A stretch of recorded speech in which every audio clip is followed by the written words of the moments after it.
हाँ तो नमस्कार जी। आप सभी का दिशा ऑनलाइन क्लासेस पर बहुत बहुत स्वागत है।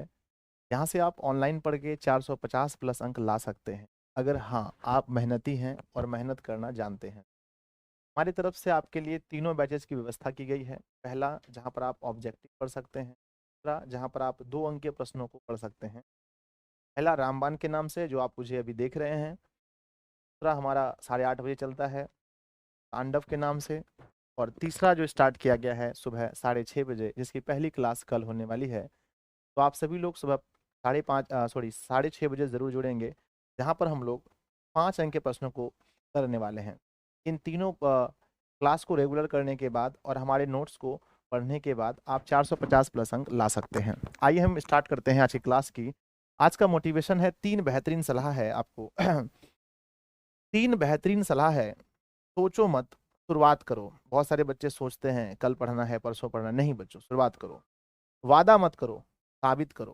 है ना, हम अपनी माँ से कहते हैं, पिताजी से, कि इस बार हम 400 नंबर या 350 नंबर या 300 नंबर हम ला के दिखाएंगे। वादा सिर्फ मत कीजिए, उसे करके दिखाइए बच्चों। अगला आता है, बताओ मत, करके दिखाओ। तो आप लोगों को बोलो मत हम क्या करने वाले हैं, करके दिखाओ, रिजल्ट के दिन पता चलेगा।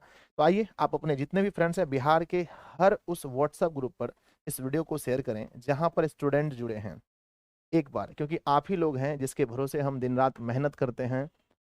जैसे आप लोग मेरे ऊपर पूर्ण विश्वास करते हैं, हम भी आपके ऊपर पूर्ण विश्वास करते हैं। तो एक बार power off Disha online classes का नारा लगाते हुए सभी व्हाट्सएप ग्रुप में, जहां भी व्हाट्सएप ग्रुप है बिहार के, जहां स्टूडेंट जुड़े हैं, टेलीग्राम ग्रुप है, जहां भी हैं, हर जगह आप लोग एक साथ शेयर कीजिए। एक साथ शेयर की संख्या रुकनी नहीं चाहिए जब तक, प्यारे बच्चों, 4 के स्टूडेंट की संख्या ना हो। जल्दी जल्दी यहाँ से पढ़ के आप 450 प्लस अंक ला सकते हैं, अगर आपके अंदर काबिलियत है तो। चलिए, हो गया शेयर। यस गुरुजी, यस यस यस। क्या आप तैयार हैं? आज की कक्षा में हम लोग, आज की कक्षा में हर विषय को पढ़ने वाले हैं। हर विषय का मतलब ये है कि हम साइंस को भी पढ़ने वाले हैं, हम एसएसटी को भी पढ़ने वाले हैं, हम मैथ को भी पढ़ने वाले हैं। और नंबर 4 में हम बात करते हैं, हिंदी को भी पढ़ने वाले हैं। हिंदी और संस्कृत को देखते हैं, अक्सर बच्चे आसान समझ के छोड़ देते हैं, पर रिजल्ट मेकर हम कहते हैं इसे। ठीक है, आइए एक एक चैप्टर यहाँ देखेंगे। आज बायो का यहाँ 7वां चैप्टर होगा, एसएसटी में भी यहाँ 7वां चैप्टर होगा। नहीं, एसएसटी में इकोनॉमिक्स का तीसरा और चौथा होगा।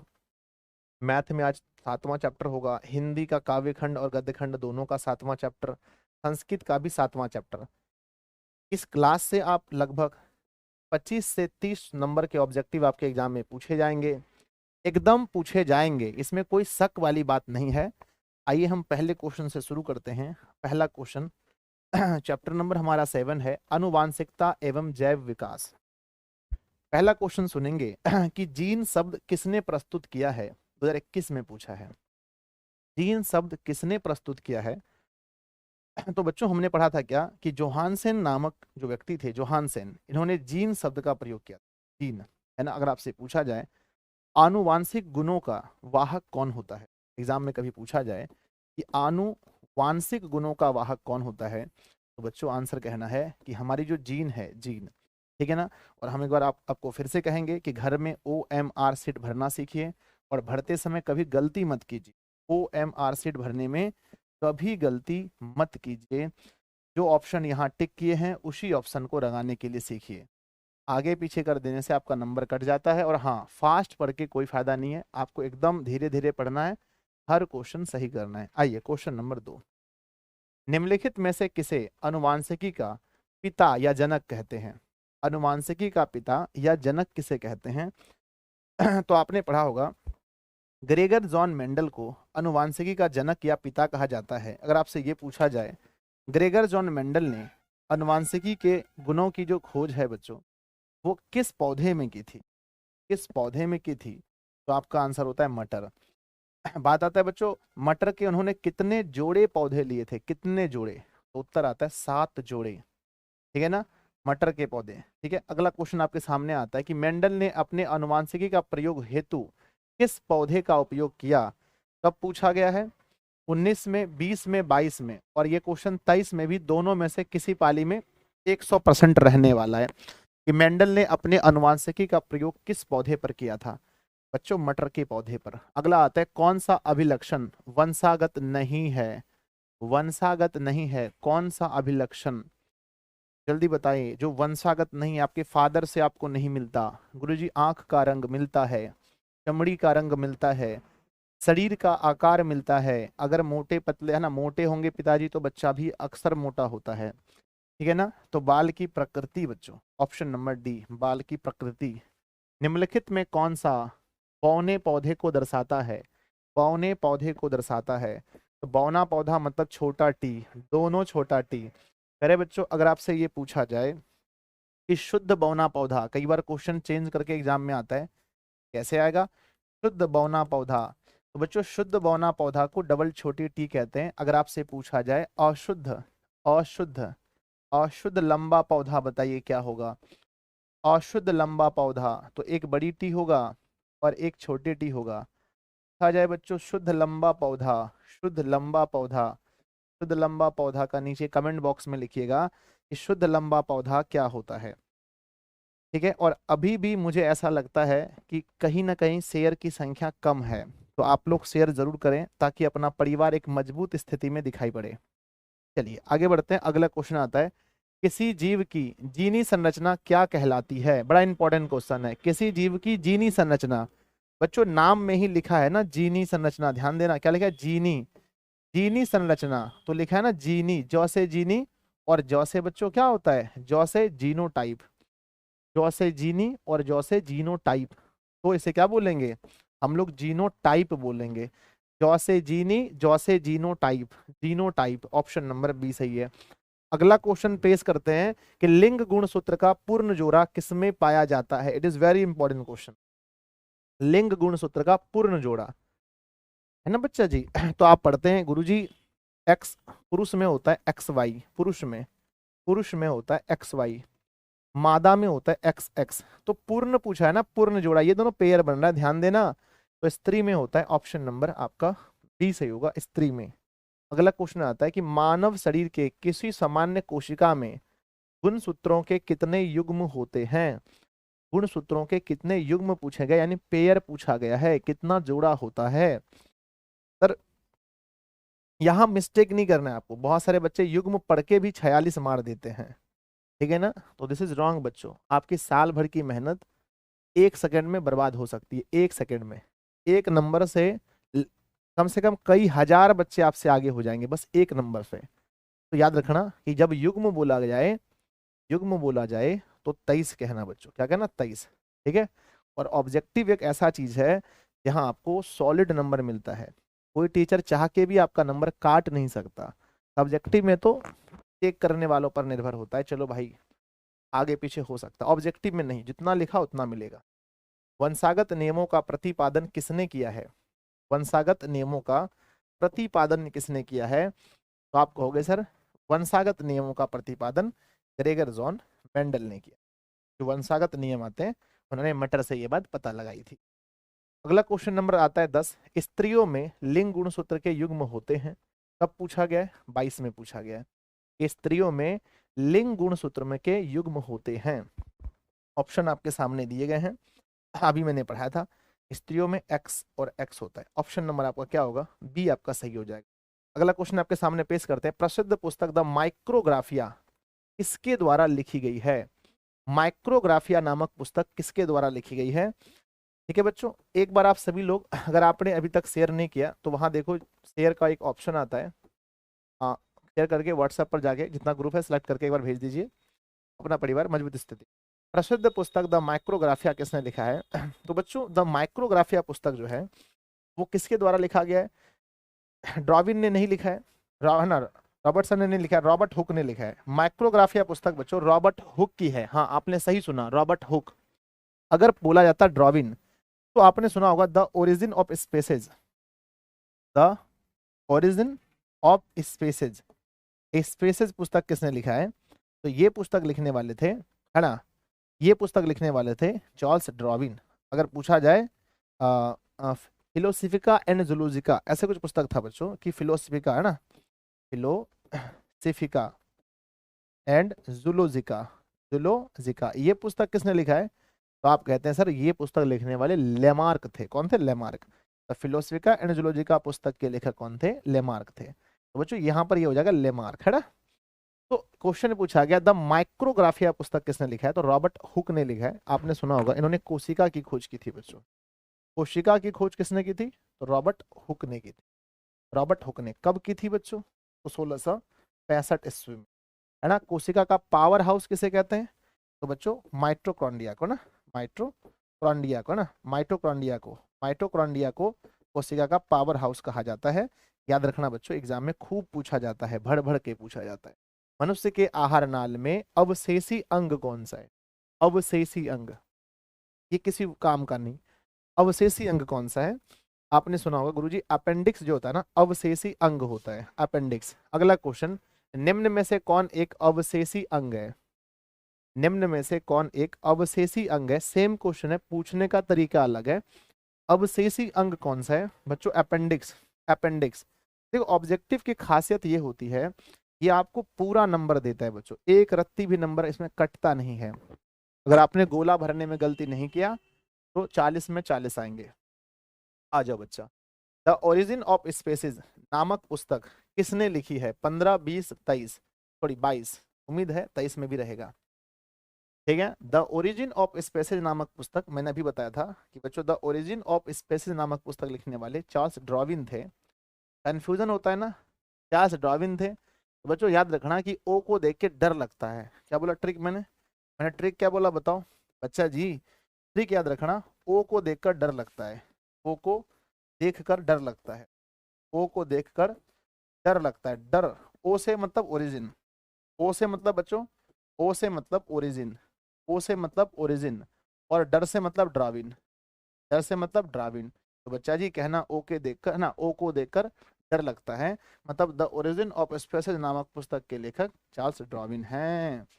गुरुजी बताओ लेमार्क ने क्या लिखा है? लेमार्क ने लिखा है फिलोसफिका एंड जूलॉजिका, है ना।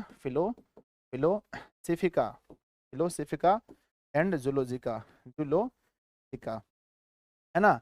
चलो बढ़ जाए। आए बच्चों आगे बढ़ते हैं कि समजात अंगों का उदाहरण कौन सा है? समजात अंगों का उदाहरण कौन सा है बताओ बच्चों? दो ऐसे अंग जो बने तो एक ही जैसे हैं परंतु काम अलग अलग कर रहे हैं।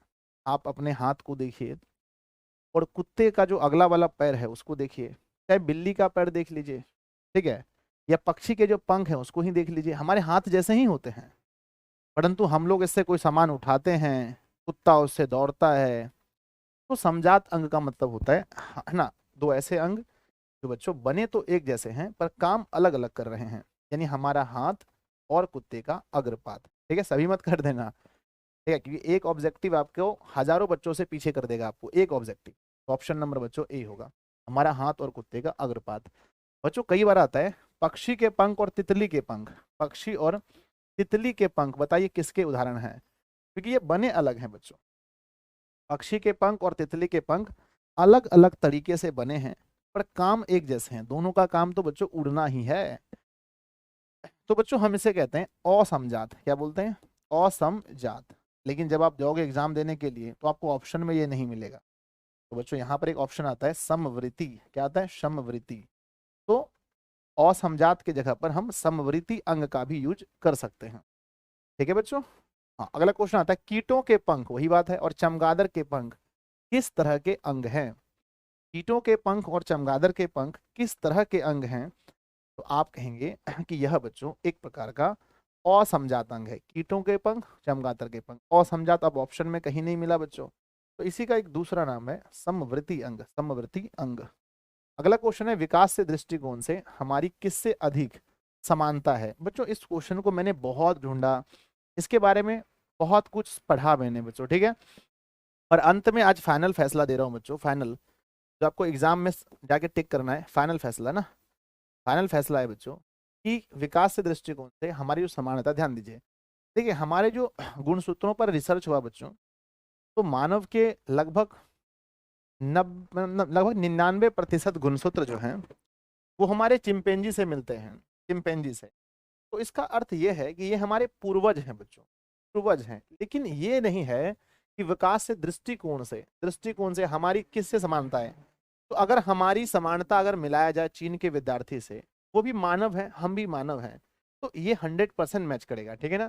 चिंपैंजी में 99 कर रहा था, इसमें 100%। तो बच्चों पहले की जो भी चीजें हैं आप उसे भूल जाएं, मैंने भी आपको बताया था उसको, प्यारे बच्चों आप लोग क्षमा करें, मिस्टेक होती है सब से। फाइनल आंसर है कि विकास के दृष्टिकोण से किससे अधिक समानता है, तो चीन के विद्यार्थी ही मारना है, चिंपैंजी नहीं मारना है बच्चों। क्योंकि देखो मैंने, देखो 25,000 गुणसूत्र सर, हाँ जो भी है 25,000 गुणसूत्र में हमने देखा नहीं बच्चों, अभी ना मैंने 3-4 बुक में देखा, देखो ये कहीं पर सीधा आंसर कहीं नहीं लिखा मिलेगा आपको, ठीक है।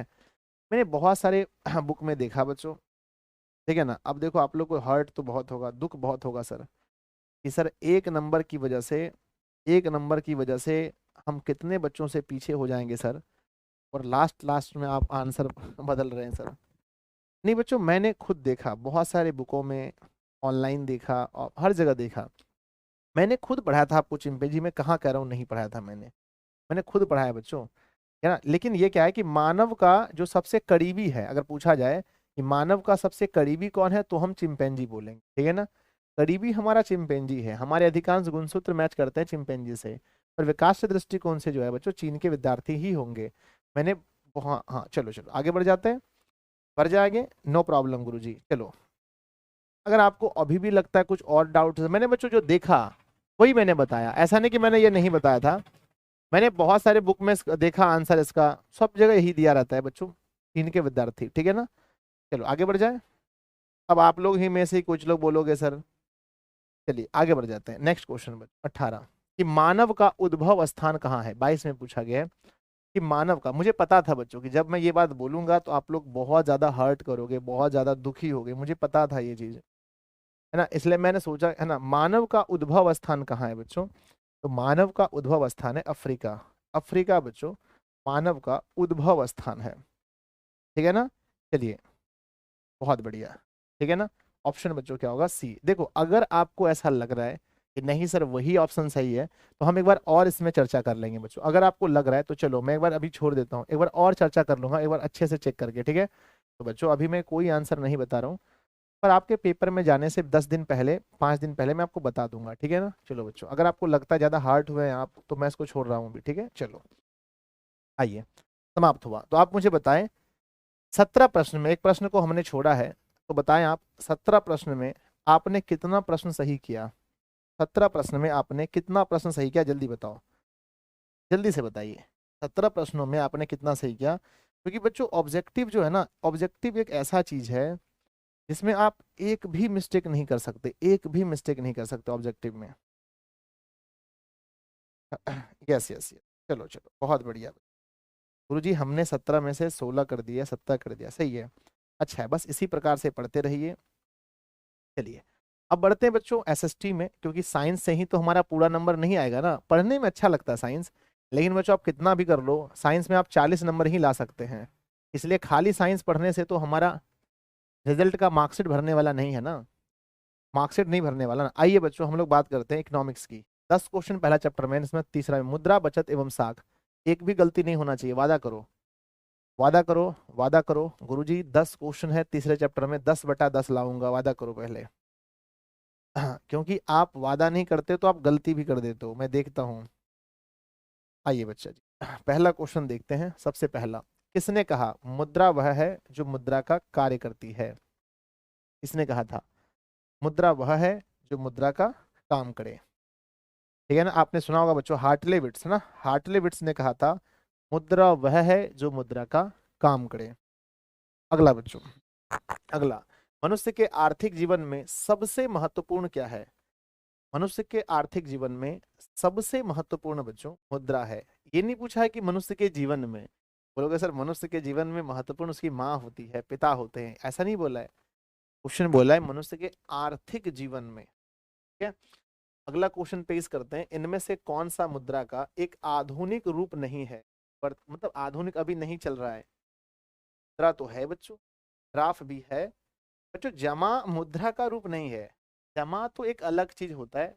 अच्छा ये बताओ, जितने भी व्यवसायिक बैंक होते हैं वो कितने प्रकार के जमा लेते हैं, कितने प्रकार के जमा लेते हैं, कमेंट बॉक्स में बताइए, व्यवसायिक बैंक कितने प्रकार के जमा लेते हैं।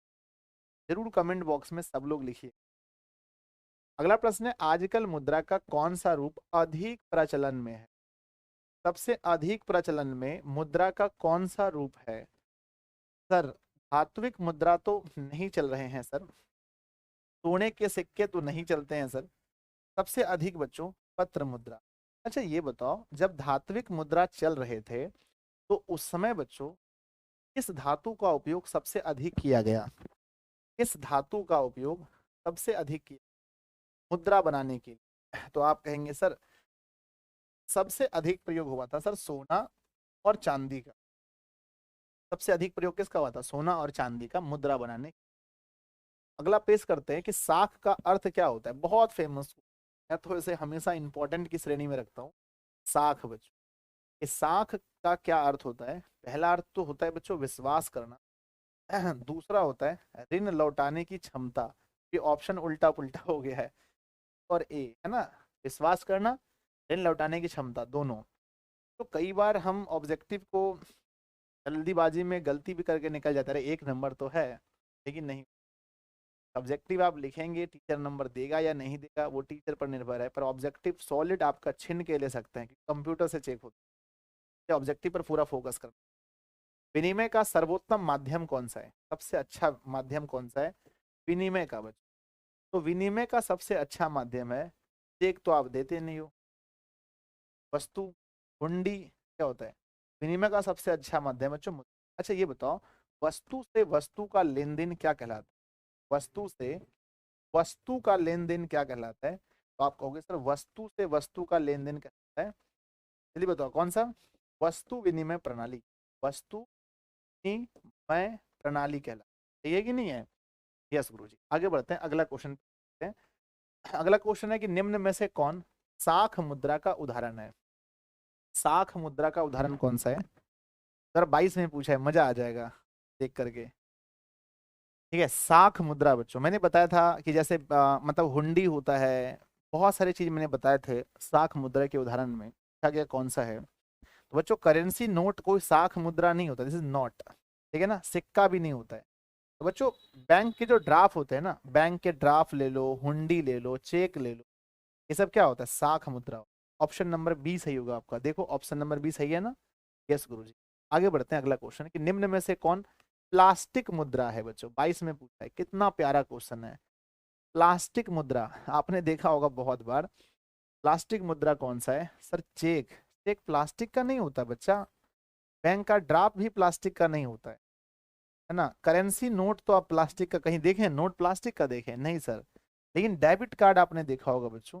डेबिट कार्ड यानी हम इसे कहते हैं है ना, एटीएम बोलते हैं ना, एटीएम। एटीएम है ना, एग्जाम में कई बार पूछा जाता है कि बच्चों देश में सबसे पहली वह कौन सी बैंक है जिन्होंने एटीएम कार्ड जारी किया था? कौन सी ऐसी बैंक है देश में पहली बैंक जिन्होंने एटीएम कार्ड जारी किया? पहली बैंक जल्दी बताओ, पहली बैंक कौन सी है? तो आप कहोगे सर पहली बैंक है एसबीआई। पहली बैंक कौन सी है? एसबीआई है, जिन्होंने एटीएम कार्ड जारी किया। फिर मैं पूछूंगा बच्चों एटीएम कार्ड से कितनी ना कितना देर सेवा ले सकते हैं आप? यानी एटीएम कार्ड का यूज 24 घंटे में आप कितना समय कर सकते हैं? तो आप कहेंगे सर 24 घंटे। फिर मैं पूछूंगा बच्चों की एटीएम कार्ड में कितने गुप्त पिन होते हैं? पैसा निकालने के लिए कितने गुप्त पिन होते हैं? तो आप कहोगे सर 4 गुप्त पिन होते हैं। आगे बढ़ते हैं बच्चों कि रूस की मुद्रा क्या है? 22 में पूछा गया क्वेश्चन है, रूस की मुद्रा क्या है? आप कहोगे सर रूस एक ऐसा देश है, रूस में बच्चों दिनार नहीं चलता, रियाल नहीं चलता, रूस में बच्चों रूबल चलता है। क्या चलता है? रूबल चलता है। क्या चलता है? रूबल। ये बड़ा फेमस है। मुद्रा से एक क्वेश्चन तो घुमा फिरा के पूछा ही जाता है बच्चों। अगर आपसे पूछा जाए कि भारत की मुद्रा क्या है, भारत की मुद्रा क्या है, या आपसे ये पूछा जाए कि बांग्लादेश की मुद्रा क्या है, बांग्लादेश की मुद्रा, तो आप सभी को कमेंट करना चाहिए, है ना। अगर आपसे ये भी पूछा जाए कि अमेरिका की मुद्रा क्या है, अमेरिका, अमेरिका, देखो बच्चों जो जो मुद्रा दिया गया है बुक में तो एक बार आप पढ़ लीजिएगा अच्छे से, ठीक है। आ जाओ, भारत में रुपया चलता है बच्चों, ठीक है ना। बांग्लादेश में टका चलता है, टका, ठीक है। अमेरिका में डॉलर चलता है बच्चों। क्या चलता है? डॉलर। अमेरिका में डॉलर चलता है ना। यस गुरुजी। अगला क्वेश्चन है स्वीडन की मुद्रा क्या है? 22 में पूछा है। वाह बहुत खतरनाक क्वेश्चन। है ना। स्वीडन में क्या चलता है बताओ, स्वीडन की मुद्रा क्या है बच्चों, 10वां नंबर प्रश्न पूछा गया है। बताइए कि स्वीडन में क्या चलता है। जल्दी से बताओ कि स्वीडन में कौन सा मुद्रा चलता है बच्चों। तो स्वीडन में चलिए, तो स्वीडन में बच्चों कोरोना चलता है, क्या चलता है, कोरोना, है ना, क्या चलता है, कोरोना, लगता है बच्चों कोरोना, कोरोना तो नहीं है ना, कोरोना चलता है बच्चों, कोरोना, क्या लगता है गुरुजी, कोरोना तो नहीं है ना, कोरोना। ठीक है ना, कोरोना। ठीक है, ऑप्शन नंबर डी। तो बच्चों इस अध्याय से टोटल 10 क्वेश्चन पूछे गए थे, और आप मुझे बताओ कि आपने इस 10 प्रश्न में से कितने प्रश्नों पर मुहर लगाया, आपने कितना क्वेश्चन सही किया। यस सर, कोरोना होता है सर, कोरोना। कोरोना नहीं sir, corona. Yes yes yes, ठीक है ना। एक बार आप सभी को अगर ये क्लास पसंद आ रहा है, अपने गुरुजी का क्लास है, तो आप सभी लोग एक बार लाइक बटन पर क्लिक करेंगे, सब लोग लाइक, है ना, लाइक पर क्लिक करेंगे। उसके बाद जो भी नए छात्र हैं, आज आप पहली बार मुझे सुन रहे हैं, तो एक सब्सक्राइब का ऑप्शन आता है, वहां पर क्लिक करने से आप डेली सुन पाएंगे मुझे। और तीसरी बात है, अपना परिवार बढ़ाने के लिए शेयर करना है, शेयर करना है आपको परिवार बढ़ाने के लिए। आइए हम लोग डेली 2 चैप्टर देखते हैं। आज हम दूसरा चैप्टर देखने वाले हैं। हमारी वित्तीय संस्थाएं, हमारी वित्तीय संस्थाएं।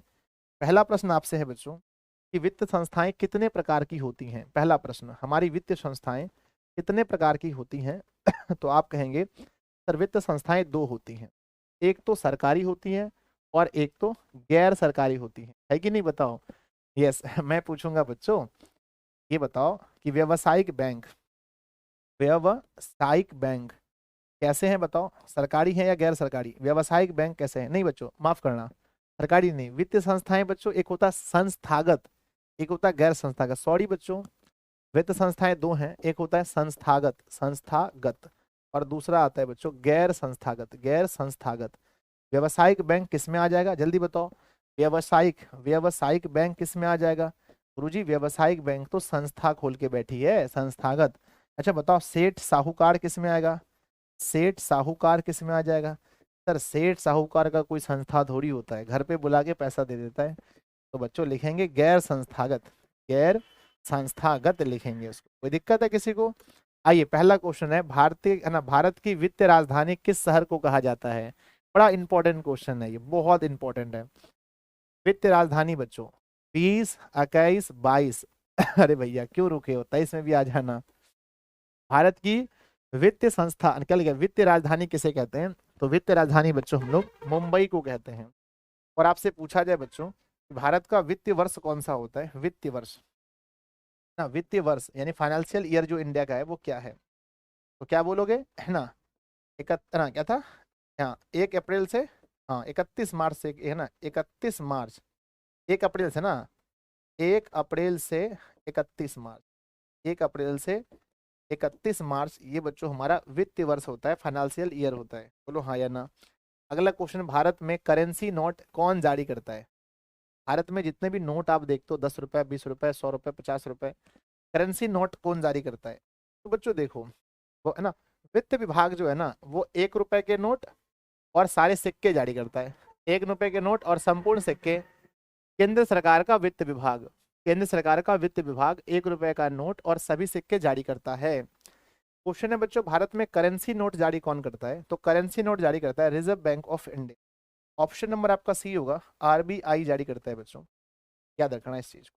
अगर आपसे पूछा जाए कि आरबीआई की स्थापना कब हुई थी, आरबीआई की स्थापना बच्चों, स्थापना, तो आप कहते हो गुरुजी 1935 में। देखा जाए बच्चों कि इसका राष्ट्रीयकरण कब हुआ था, राष्ट्रीयकरण, आरबीआई का राष्ट्रीयकरण कब हुआ था गुरुजी, 1949 में हुआ था, 1949 में। इसकी स्थापना कहाँ होती है बच्चों, आरबीआई की स्थापना कहाँ हुई थी। तो कहना गुरुजी मुंबई में, कहाँ हुई थी, तो मुंबई में इसकी स्थापना हुई थी।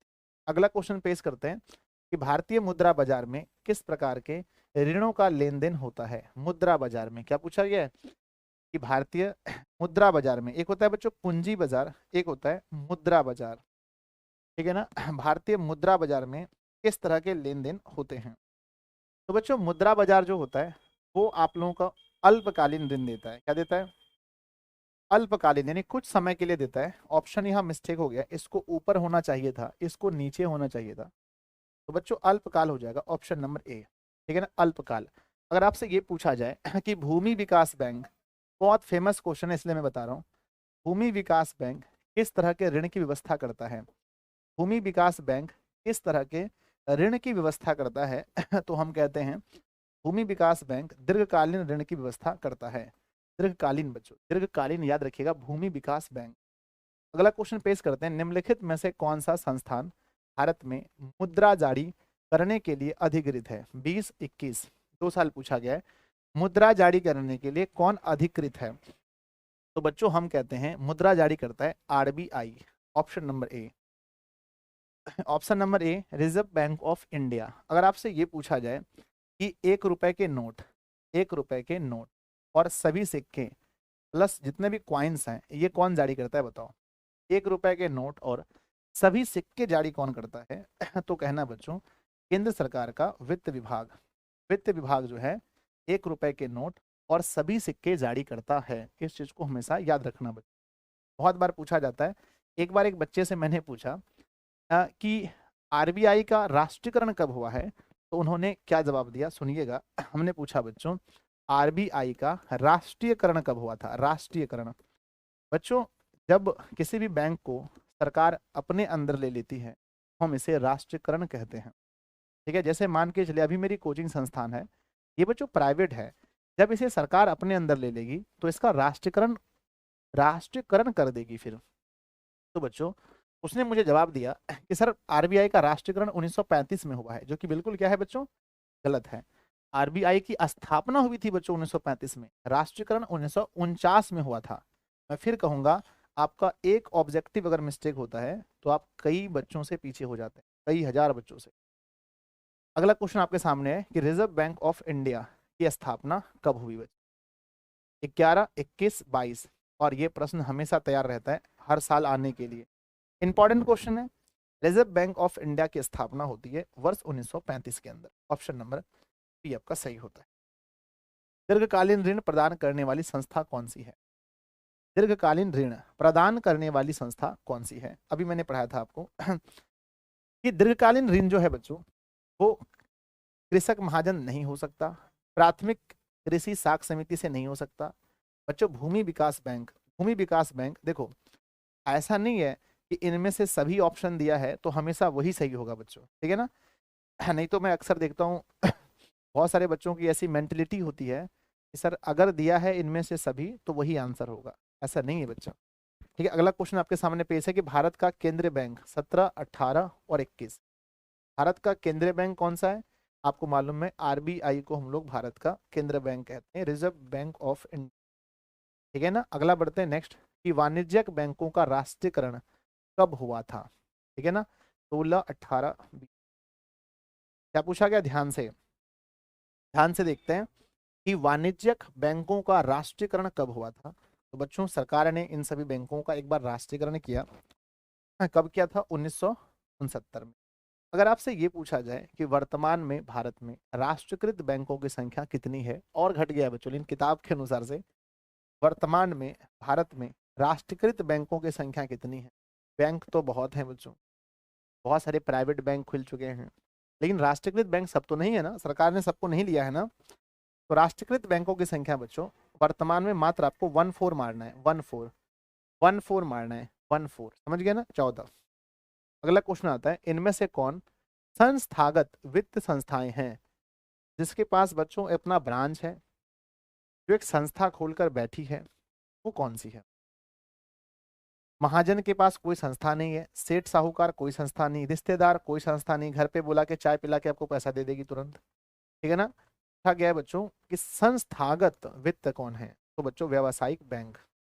अगला क्वेश्चन आता है कि नोबेल पुरस्कार से सम्मानित बांग्लादेशी अर्थशास्त्री कौन है? ये भी इंपॉर्टेंट क्वेश्चन है कि नोबेल पुरस्कार से सम्मानित बांग्लादेश के अर्थशास्त्री कौन है? तो कहते हैं प्रोफेसर, है ना, प्रोफेसर, है ना, मोहम्मद यूनुस, है ना, इकबाल नहीं होगा, इकबाल नहीं होगा, प्रोफेसर, प्रोफेसर जो भी ना, है ना, M Yunus, M Yunus. Option number बच्चों सी, है ना। स्वयं सहायता समूह जो अभी हमारे यहाँ चलता है बच्चों, स्वयं सहायता समूह, है ना, SHG, सेल्फ हेल्प ग्रुप जो चलता है, जिसको हम लोग स्वयं सहायता समूह कहते हैं, उसमें बहुत बड़ा योगदान है किसका? प्रो, है ना, मतलब कि प्रोफेसर मोहम्मद यूनुस का, जो भी नाम है पूरा। कहते हैं बच्चों कि भारत में कितने राष्ट्रीयकृत बैंक हैं, वर्तमान की बात हो रही है, कितने राष्ट्रीयकृत बैंक हैं। अभी मैंने बताया था, एक बार पहले बच्चों अपना दम सब लोग लगा दे, 5K पहुंचने वाले हैं हम लोग। बड़ी खुशी होती है जब आप लोग इतना प्यार दिखाते हैं, 5K लाइव, है ना। तो बच्चों राष्ट्रीयकृत बैंक की संख्या 14 है। अगला आता है गैर संस्थागत वित्त प्रदान करने वाला सबसे लोकप्रिय साधन कौन सा है।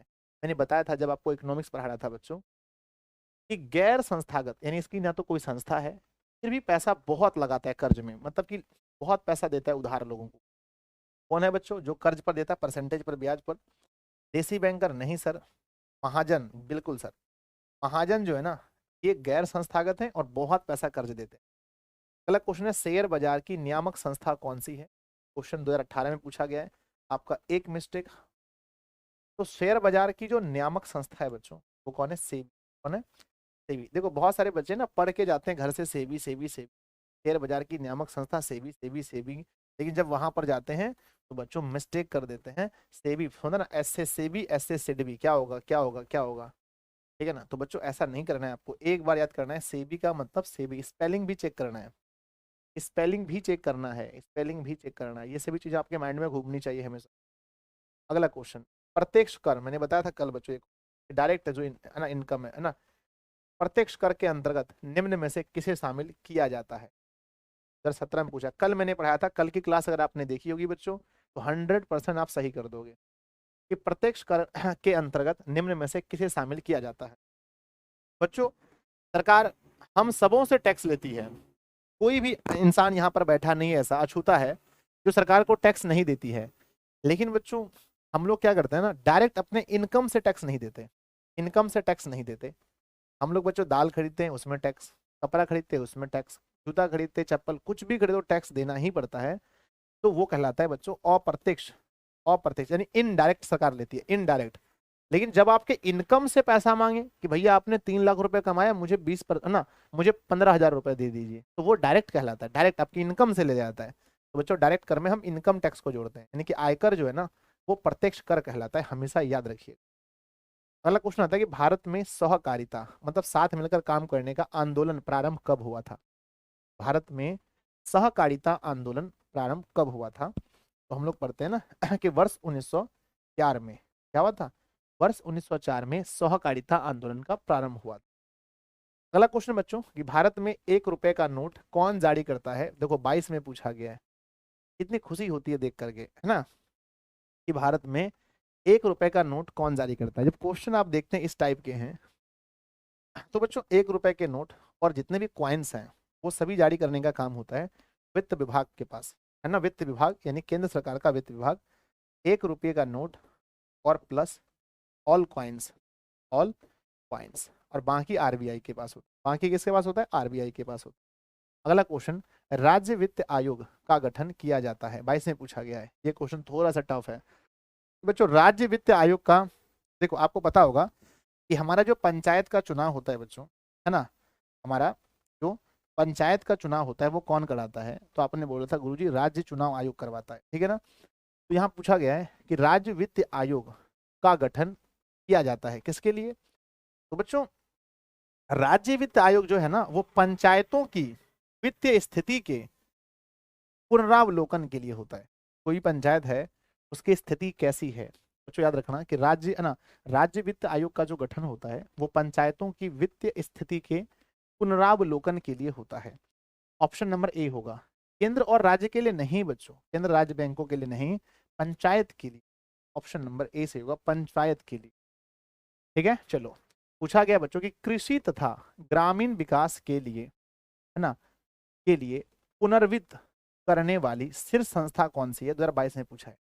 यानी कि जो कृषि के लिए और ग्रामीण विकास के लिए जो सबसे अधिक ऋण देती है वो कौन सी है?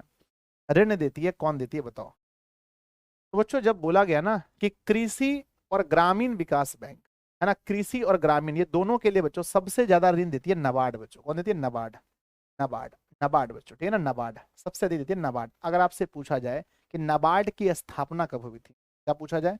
नबार्ड की स्थापना बच्चों, स्थापना पूछा जाए तो जल्दी से कमेंट बॉक्स में देखते हैं सबसे पहले किसका कमेंट आता है कि नाबार्ड की स्थापना कब हुई थी। जल्दी, नाबार्ड की स्थापना कब हुई थी? यस यस यस गुरुजी, हाँ बताओ जी, नाबार्ड की स्थापना कब? सबसे पहला आंसर 1900 क्या लिखें, 82। हाँ बिल्कुल सही है, बहुत बढ़िया, बहुत बढ़िया। ठीक है सौरभ यादव, अच्छा है आपका 1982। सबका आंसर आ रहा है गुरुजी, नाबार्ड की स्थापना वर्ष 1982 में हुई। स्थापना कब हुई थी बताओ? वर्ष 1982 में हुई। ठीक है, अगला क्वेश्चन पेश करते हैं। अगला क्वेश्चन है बच्चों, सहकारिता साख समिति, है ना, कानून कब पारित हुआ था? है ना, कानून कब पारित हुआ था बच्चों? सहकारी साख समिति कानून, कानून कब पारित हुआ? ठीक है ना, सहकारी साख समिति कानून कब पारित हुआ था? ठीक है, जल्दी से, क्या लिख रहे हो एक बच्चा? वर्तमान में 12 है सर। हाँ देखो, वर्तमान में अभी हो सकता है अभी इंटरनेट में बताता होगा, उस समय जो बुक के अनुसार तो ठीक है ना। कानून कब बना था? सरकार का हस्तांतरित विषय, ये 1904 ही है बच्चों, चारू है ना, 1904 ही कानून बना था। ऑप्शन नंबर आपका डी होगा 1904, ठीक है ना। मैंने सोचा 19 होना चाहिए, नहीं बच्चों, सहकारिता साख समिति कानून बना था वर्ष 1904 में। ठीक है ना, चलो आगे बढ़ते हैं, अगला क्वेश्चन देखते हैं। ग्रामीण बैंक, है ना, क्या लिखें, ग्रामीण बैंक के संस्थापक कौन है? यानी ग्रामीण बैंक, है ना, बैंक के संस्थापक के रूप में किसे जाना जाता है बच्चों? ग्रामीण बैंक के संस्थापन, है ना, संस्थापक के रूप में जानते हैं अभी भी प्रोफेसर मोहम्मद यूनुस को। प्रोफेसर मोहम्मद यूनुस को, ऑप्शन नंबर आपका ए सही होगा, प्रोफेसर मोहम्मद यूनुस। चलिए खत्म हो गया बच्चों, ठीक है चलिए, 20 प्रश्नों की इस श्रेणी में, 20 प्रश्नों की श्रृंखला में आपने कितना प्रश्न सही किया? ठीक है, और देखिए बहुत सारे बच्चे मैथ वगैरह से डर जाते हैं, जबकि आपको मैथ पर सबसे ज्यादा ध्यान देना चाहिए। 50 नंबर का मैथ है बच्चों। एसएसटी और साइंस तो मान लीजिए आपका कम होता है, 40 नंबर का होता है, लेकिन मैथ बच्चों 50 नंबर का है। तो क्या आप मैथ पढ़ने के लिए तैयार हैं? हाँ या ना, एक बार कमेंट बॉक्स में बताएं। यस, यस, क्या आप मैथ पढ़ने के लिए तैयार हैं? यस, हाँ या ना बताओ। क्या आप मैथ्स पढ़ने के लिए तैयार हैं? यस गुरुजी। कुछ बच्चा अगर है ना फास्ट पढ़ाई, नहीं फास्ट नहीं, हर बच्चा, हर तरह के बच्चों को लेके चलना है, समझ में आना चाहिए, फास्ट से कोई मतलब नहीं है। यस, आइए मैथ में पूरी क्लास कीजिए अच्छे से, क्योंकि मैथ इंपॉर्टेंट है और पहला एग्जाम आपका मैथ का है, फर्स्ट एग्जाम मैथ का है। और पहला दिन जैसा एग्जाम जाएगा, उसके बाद आपकी मेंटलिटी वैसी हो जाएगी। चलो, आज हम लोग पढ़ने वाले हैं प्यारे बच्चों, कौन सा चैप्टर बताओ, क्या पढ़ने वाले हैं? मैथ में पढ़ने वाले हैं निर्देशांक ज्यामिति। 7वां नंबर अध्याय होगा निर्देशांक ज्यामिति। प्यारे बच्चों, निर्देशांक ज्यामिति में कुछ चीजें मैं आपको बता देता हूँ। सबसे पहली बात है, सबसे पहली बात है, बताओ कि ये जो हमारा होता है ना, ये वाला कोऑर्डिनेट, ठीक है ना, ये जो हमारा होता है ना, पहला प्लस प्लस होता है, दूसरा माइनस प्लस, माइनस माइनस, और प्लस माइनस। अगर आपसे पूछा जाएगा इस तरह से कि बताओ भाई, 3 और माइनस, है ना, 3, -2 और 3 किस चतुर्थांश में है? बताओ, -2 और 3 किस चतुर्थांश में है? जल्दी बोलो। ठीक है, तो आप बोलोगे सर पहला पॉजिटिव, सॉरी पहला नेगेटिव और दूसरा पॉजिटिव, नेगेटिव पॉजिटिव, यानी प्यारे बच्चों ये हमारा प्रथम चतुर्थांश है। कहाँ पर है बताओ? ये हमारा, सॉरी, द्वितीय चतुर्थांश है। क्या है? द्वितीय चतुर्थांश है।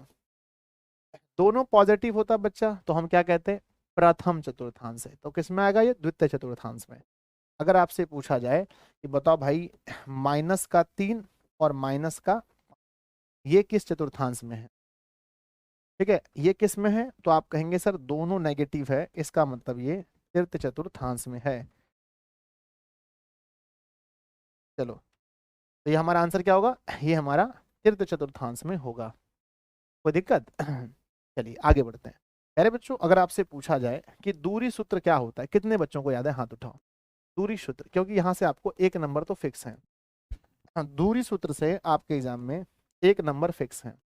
जैसे बच्चों, x2 माइनस x1 का होल स्क्वायर, बोलना है आपको, बैठे नहीं रहना है, y2 माइनस y1 का होल स्क्वायर। ये हमारा क्या होता है? दूरी सूत्र होता है। आप बोल के भी देख लीजिए। देखो, जो लोग भी मैथ से डर देंगे आपको दिक्कत होगी बाद में। आइए, अगर मैं आपसे एक क्वेश्चन पूछूं बच्चों कि 3,1 और -2,4, इसके बीच का दूरी बताओ, इसके बीच का दूरी क्या होगा? जल्दी से। तो दिस इज x1, ठीक है ना, और दिस इज y1, x2 और y2। जल्दी करके बताओ सबसे पहला किसका जवाब आएगा। तो बच्चों ए बी बराबर हो जाएगा अंडर रूट x2 यानी -2 -3 का होल स्क्वायर प्लस y2 4 -1 का होल स्क्वायर। यहाँ हो गया बच्चा जी है ना, माइनस का 5 का होल स्क्वायर और प्लस में 3 का होल स्क्वायर। तो 5 का 25 और 9, तो रूट के अंदर में 34। अगर किसी बच्चे का रूट के अंदर 34 आया है तो बिल्कुल सही है। रूट के अंदर 34 34 34, ठीक है। अगर रूट के अंदर 34 आया है तो सही है। एक बच्चा 5 कह रहा है नहीं बच्चों, रूट के अंदर 34 आंसर होगा, देख लीजिए। ये आपका दूरी सूत्र हो गया।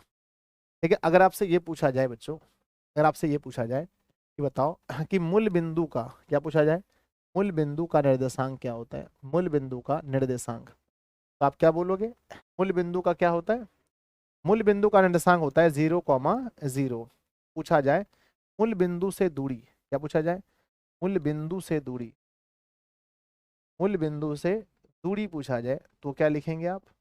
मूल बिंदु से दूरी क्या होता है सर, मूल बिंदु से दूरी होता है रूट के अंदर में एक्स स्क्वायर प्लस का वाई स्क्वायर। इसको मतलब आपको सीरियसली लेना है, ऐसा नहीं कि सर मतलब आएगा नहीं आएगा, आएगा बच्चों। दूरी अगर आपसे पूछा जाए कि बिंदु, क्या पूछा जाए कि बिंदु -3,4 का मूल बिंदु से दूरी बताएं, का मूल बिंदु से दूरी बताएं, मूल बिंदु से क्या बताएं, दूरी बताएं, बताइए क्या होगा।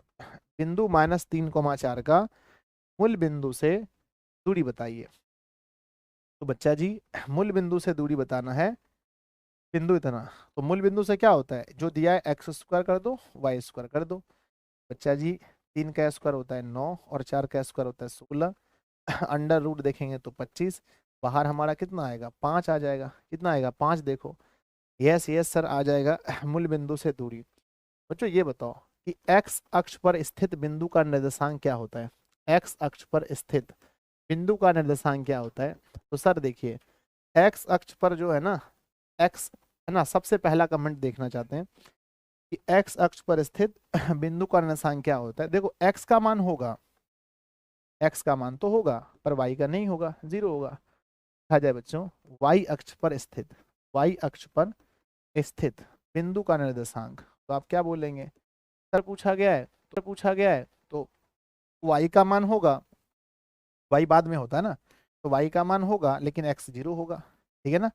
याद रखना बच्चों, इस देखो यहाँ से क्वेश्चन पक्के बनते हैं, ठीक है ना। जो मैं लिख दूंगा वो क्वेश्चन आपके एग्जाम में मिलेगा, 100% मिलेगा, आप खाली पढ़ के जाओ अच्छे से। कहते हैं बच्चों किसी बिंदु की, किसी बिंदु की, किसी बिंदु की एक्स अक्ष से दूरी, एक्स अक्ष से दूरी उस बिंदु का, उस बिंदु का, उस बिंदु का डॉट डॉट कहलाता है। जल्दी बताओ, कहलाता है।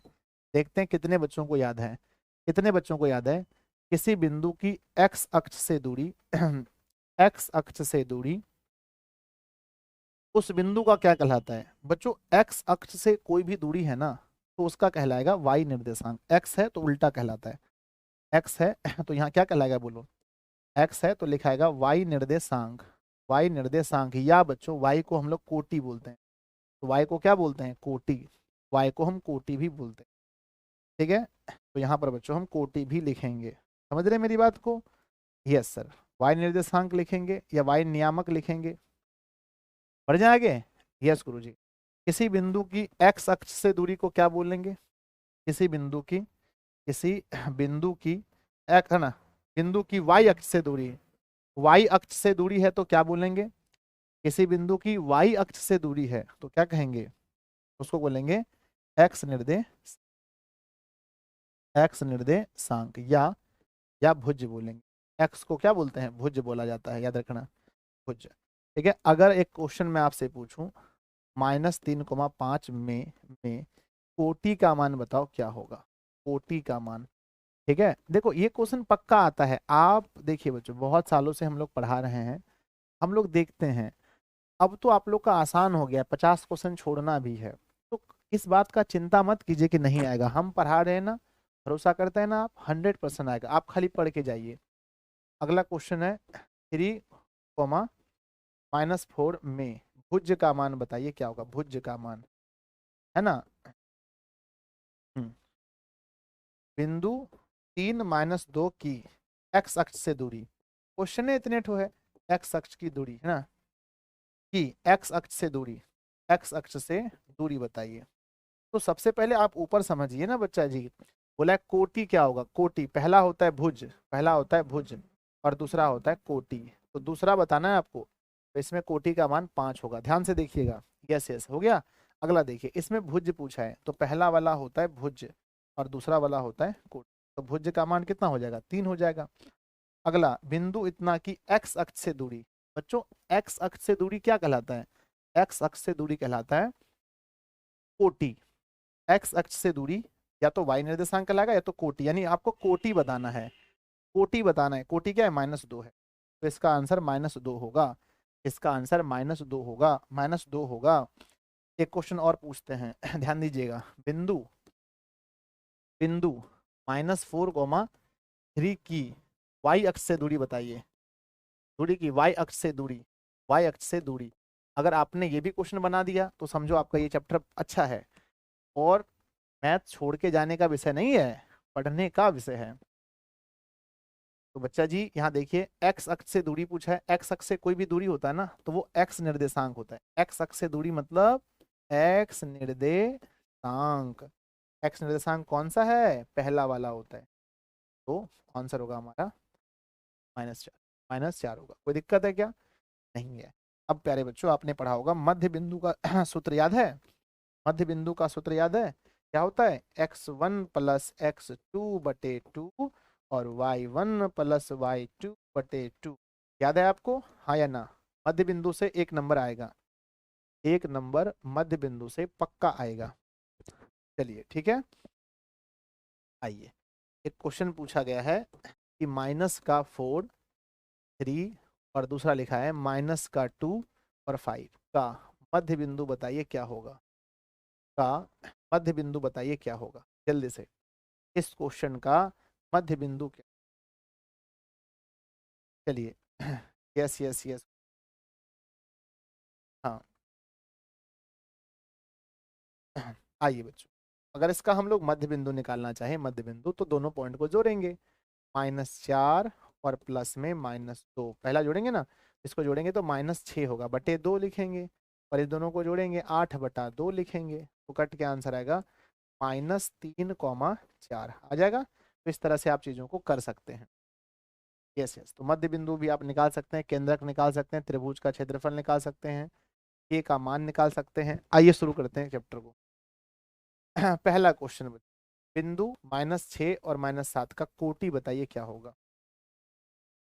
तो पहले वाले को हम भुज कहते हैं और दूसरे वाले को कोटि, तो कोटि होगा बच्चों -7, -7। अगला क्वेश्चन, बिंदु में भुज पूछा गया है, इस क्वेश्चन में भुज पूछा गया, जल्दी बताएं, भुज। ठीक है, तो बच्चों पहला वाला भुज होता है, पहला वाला भुज होता है -12 होगा। अगला क्वेश्चन पेश करते हैं, निम्न में से मूल बिंदु के नियामक कौन से हैं। आपने पढ़ा है बच्चों हाँ, कि मूल बिंदु के जो नियामक होते हैं वो 0 0 होते हैं, ऑप्शन डी सही होगा। अगला क्वेश्चन आपने पढ़ा है, किस पाद में स्थित है, बताओ, देख करके बताओ किस पाद में स्थित है। तो दोनों नेगेटिव, अभी थोड़ी देर पहले मैंने पढ़ा था, दोनों नेगेटिव बच्चों तीसरे में होता है। अगला क्वेश्चन है हमारा कि एक्स नियामक बताइए, एक्स नियामक पूछा है, एक्स नियामक या हम इसे भुज कहते हैं, एक्स नियामक या भुज। तो कोई भी जानता है ना कि पहला एक्स नियामक होता है, दूसरा वाई नियामक, तो क्या होगा बच्चा, एक्स नियामक मतलब 6 हो जाए। अगला क्वेश्चन, प्रथम पाद में स्थित किसी बिंदु का एक्स अक्ष से दूरी क्या कहलाती है। अब किसी पाद में रे, हमको से क्या मतलब है प्रथम पाद में, मतलब बस यही है कि किसी बिंदु की एक्स अक्ष से दूरी क्या कहलाती है। तो बच्चों आपको मैंने पढ़ाया था कि एक्स अक्ष से दूरी जो है उसका वाई निर्देशांक, का वाई निर्देशांक या बच्चों कोटि कहलाता है, या क्या कहलाता है, कोटि कहलाता है। तो आंसर लिखेंगे। अगला क्वेश्चन देखेंगे, एक्स का मान दिया है -2 और वाई का मान दिया है 3 का कटान बिंदु कौन सा होगा। कटान बिंदु कौन सा होगा, आपको मालूम होना चाहिए कि हम पहले एक्स का मान लिखते हैं, क्या लिखते हैं बताओ, पहले हम लिखते हैं एक्स का मान और फिर लिखते हैं वाई का। है तो बच्चों पहले एक्स का मान लिखेंगे तो -2 लिखेंगे, फिर वाई का मान लिखेंगे तो 3 लिखेंगे, तो -2 और 3 अगला क्वेश्चन, किसी बिंदु की y अक्ष से दूरी उस बिंदु का कहलाती है। अच्छा, y अक्ष से दूरी है, y अक्ष से दूरी मैंने आपको पढ़ाया था ना, y अक्ष से दूरी मतलब बच्चों x निर्देशांक, y अक्ष से दूरी मतलब x निर्देशांक या x नियामक, से हम लोग प्यार से भुज कहते हैं। तो y अक्ष से पूछा गया तो क्या होगा, भुज। ऑप्शन है क्या, नहीं है भुज, तो क्या लिखा, x निर्देशांक। y अक्ष से दूरी होगा तो x निर्देशांक कहलाएगा। अगला क्वेश्चन देखें, x अक्ष पर स्थित किसी बिंदु का निर्देशांक होगा। पूछा गया एग्जाम में, बहुत बार पूछा गया कि x अक्ष पर स्थित किसी बिंदु के निर्देशांक होंगे, है ना। तो बच्चों x अक्ष से पूछा गया ना, तो x अक्ष पर ना x का मान होता है, y का मान नहीं होता, तो x, 0 होगा। ऑप्शन नंबर ए सही है। अगला क्वेश्चन है, यदि r बराबर इतना बिंदुओं a फंक्शन और b फंक्शन को मिलाने वाली रेखाखंड AB का मध्य बिंदु है तो y का मान बताइए। आराम से आप बता देंगे, यहाँ पर a है, यहाँ पर b है। a का निर्देशांक दिया है बच्चों 5,6 और b का दिया गया है 4,y और इसका मिडिल पॉइंट दिया है, मध्य बिंदु दिया है 5,6। तो जल्दी से बताओ y का मान क्या होगा, जल्दी y का मान क्या होगा। आप सोच के देखो ना बच्चा जी, y का मान क्या होगा, आराम से y का मान सोचिए। तो आप बोलेंगे सर ये जो y का मान है, ध्यान से, ये जो y का मान है, अगर हम अगर हम इसको y मान ले, ये होता है x1 y1, ये x और y, ये x2 और y2। तो बच्चों y कैसे निकालते हैं हम लोग, y निकालने के लिए y1 प्लस y2 बटा 2 करना पड़ेगा। तो y का मान हमें मालूम है 6, y1 का मान बोलो 6 और प्लस उधर में y बटे 2, 6 दूनी 12 बराबर 6 प्लस y, तो y बराबर आ जाएगा 12 माइनस 6 बराबर 6। ध्यान से देखो 6 होगा, 6। तो ऑप्शन नंबर डी सही है। देखो 6 है ना, 7 लिखे हो जी, काहे 7 लिखे हो, 7 कैसे होगा, हाँ 7 नहीं होगा, 7 नहीं होगा, ठीक है ना, 6 होगा ना। यहाँ पर देखो, यहाँ पर भी 6 दिया है, यहाँ भी 6 दिया है, यहाँ पर 6 होगा, y का मान 6 होगा, 7 नहीं होगा। तो ये 5 में मिस्टेक है, कहाँ पर, मध्य बिंदु है तो,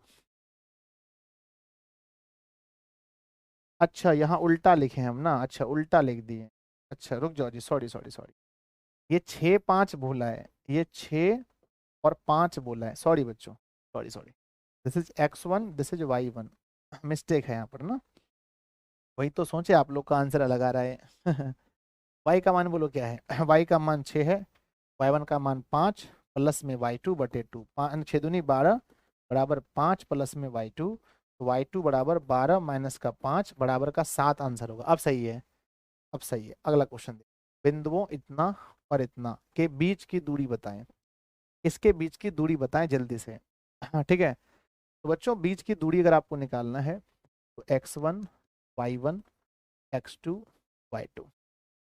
तो मान लीजिए ए बी बच्चों बीच की दूरी है x2 माइनस x1, तो 15 माइनस 9 का होल स्क्वायर प्लस 11 माइनस 3 का होल स्क्वायर। 15 में से 9 गया तो 6 बचा, 11 में से गया तो 8 बचा। तो बच्चों 6 का स्क्वायर, हाँ 36, 8 का स्क्वायर 64 बराबर 100, बराबर में आंसर 10 निकलेगा बच्चों, क्या निकलेगा 10। ऑप्शन नंबर आपका बी सही होगा, 10 सही है, ठीक है ना। अगला क्वेश्चन देखेंगे, मूल बिंदु माइनस ए माइनस बी की दूरी, मूल बिंदु से माइनस ए और माइनस बी की दूरी बताएं। तो बच्चों इसकी जो दूरी हम निकालेंगे मूल बिंदु से माइनस ए और माइनस बी की दूरी, तो ये होता है ए स्क्वायर और प्लस में बी स्क्वायर। जब हम माइनस ए का स्क्वायर करेंगे और माइनस बी का स्क्वायर करेंगे तो ये निकलेगा ए स्क्वायर और प्लस में बी स्क्वायर, ठीक है, ध्यान से देख लीजिए, सही है। ऑप्शन नंबर रूट में बच्चों, ऑप्शन नंबर ए। अब यहाँ देखो, अब इसमें भी ऑप्शन अगर थोड़ा सा मिस्टेक हो गया, हल्का सा मिस्टेक हो गया इसमें और इसमें, तो बस एक नंबर चला जाएगा, ठीक है, तो इसको ध्यान रखना है। अब पूछा गया दूरी बताइए, मूल बिंदु से दूरी। मूल बिंदु से दूरी पूछा है, वही फार्मूला है रूट के अंदर एक्स स्क्वायर और प्लस का वाई स्क्वायर, तो याद रखिएगा, इंपॉर्टेंट क्वेश्चन है, एक्स स्क्वायर वाई स्क्वायर। अगला पेश करते हैं 14 नंबर क्वेश्चन, बिंदु आपके सामने दो दिए गए हैं, बीच की दूरी बताइए, इनके बीच की दूरी बताइए। ठीक है सर, टाइम ज़्यादा लग जाता है हड़बड़ी में ओमआर ना OMR भरने में। नहीं बच्चों, टाइम भी मैनेज करना पड़ेगा आपको। x1 y1 x2 y2, तो बच्चों ए बी बराबर क्या हो जाएगा, रूट के अंदर में x2 मतलब -2 और -2 का होल स्क्वायर प्लस 3 -3 का होल स्क्वायर। देखो बच्चों उधर तो जीरो बचा ना, तो जीरो को भूल जाओ, 3 में से 3 गया तो कुछ नहीं बचा, यहाँ बचा -4, -4 का स्क्वायर, है ना, रूट के अंदर 16 और फिर बाहर कितना आएगा, 4 आ जाएगा। ऑप्शन नंबर बी सही होगा। अगला क्वेश्चन ध्यान से देखेंगे। अगला क्वेश्चन है बच्चों, बिंदु 2,3 की दूरी मूल बिंदु से कितनी होगी। मूल बिंदु से इसकी दूरी कितनी होगी। देखिए OMR भरने में बच्चों अगर टाइम आपको लगता है तो सबको लगता होगा। ठीक है, हम अच्छा एक हम वीडियो डाल देंगे। अच्छा कितने लोग चाहते हैं कि गुरुजी OMR भरने वाली वीडियो बनाएं, जल्दी बोलो। क्या आप चाहते हैं कि मैं एक वीडियो में खुद भर के दिखाऊं बच्चों आपको OMR कैसे भरा जाता है, मैथ का ऑब्जेक्टिव कैसे सॉल्व किया जाए, जल्दी बोलो। क्या आप चाहते हैं कि सर आप खुद बताइए कि हम किस तरह से OMR शीट भर सकते हैं। यस यस यस, ठीक है बच्चों, तो एक वीडियो हम बनाएंगे जिसमें मैं आपको बताऊंगा कि किस तरह से आप OMR शीट भर सकते हैं और पेपर किस तरह से सॉल्व कर सकते हैं। ठीक है ना, चलो इसकी मूलबिंदु से दूरी निकाल लेंगे, तो 2 का स्क्वायर और प्लस में 3 का स्क्वायर। तो बच्चा जी 2 का स्क्वायर 4, 3 का स्क्वायर 9 होता है, तो रूट के अंदर में 9 4 13 होता है। ऑप्शन नंबर सी से होगा। अगला क्वेश्चन है बच्चों, बिंदु -6 8 की दूरी मूल बिंदु से होगी। हाँ सेम क्वेश्चन पूछा गया, अभी थोड़ी देर पहले बनाया था, और आप सभी को मालूम होना चाहिए बच्चों कि कल सुबह से आपकी, है ना, कल सुबह से आपकी क्लास है। कल सुबह बच्चों आपकी क्लास है 6:30 बजे, 6:30 AM पर दीर्घ उत्तरीय प्रश्नों का क्लास है। आप लोग जरूर सब लोग जुड़ेंगे। ये ना -6 क्या लिखा है, -6, -6 और 8 बच्चों 10 आंसर होगा, 10। ऑप्शन नंबर डी सही है, 10। ठीक है, अगला क्वेश्चन पेश करते हैं। बिंदुओं दिया गया है, इतना और इतना के बीच की दूरी बताएं। इसके बीच की दूरी बताएं, जल्दी सॉल्व कीजिए इस क्वेश्चन को जल्दी सॉल्व कीजिए।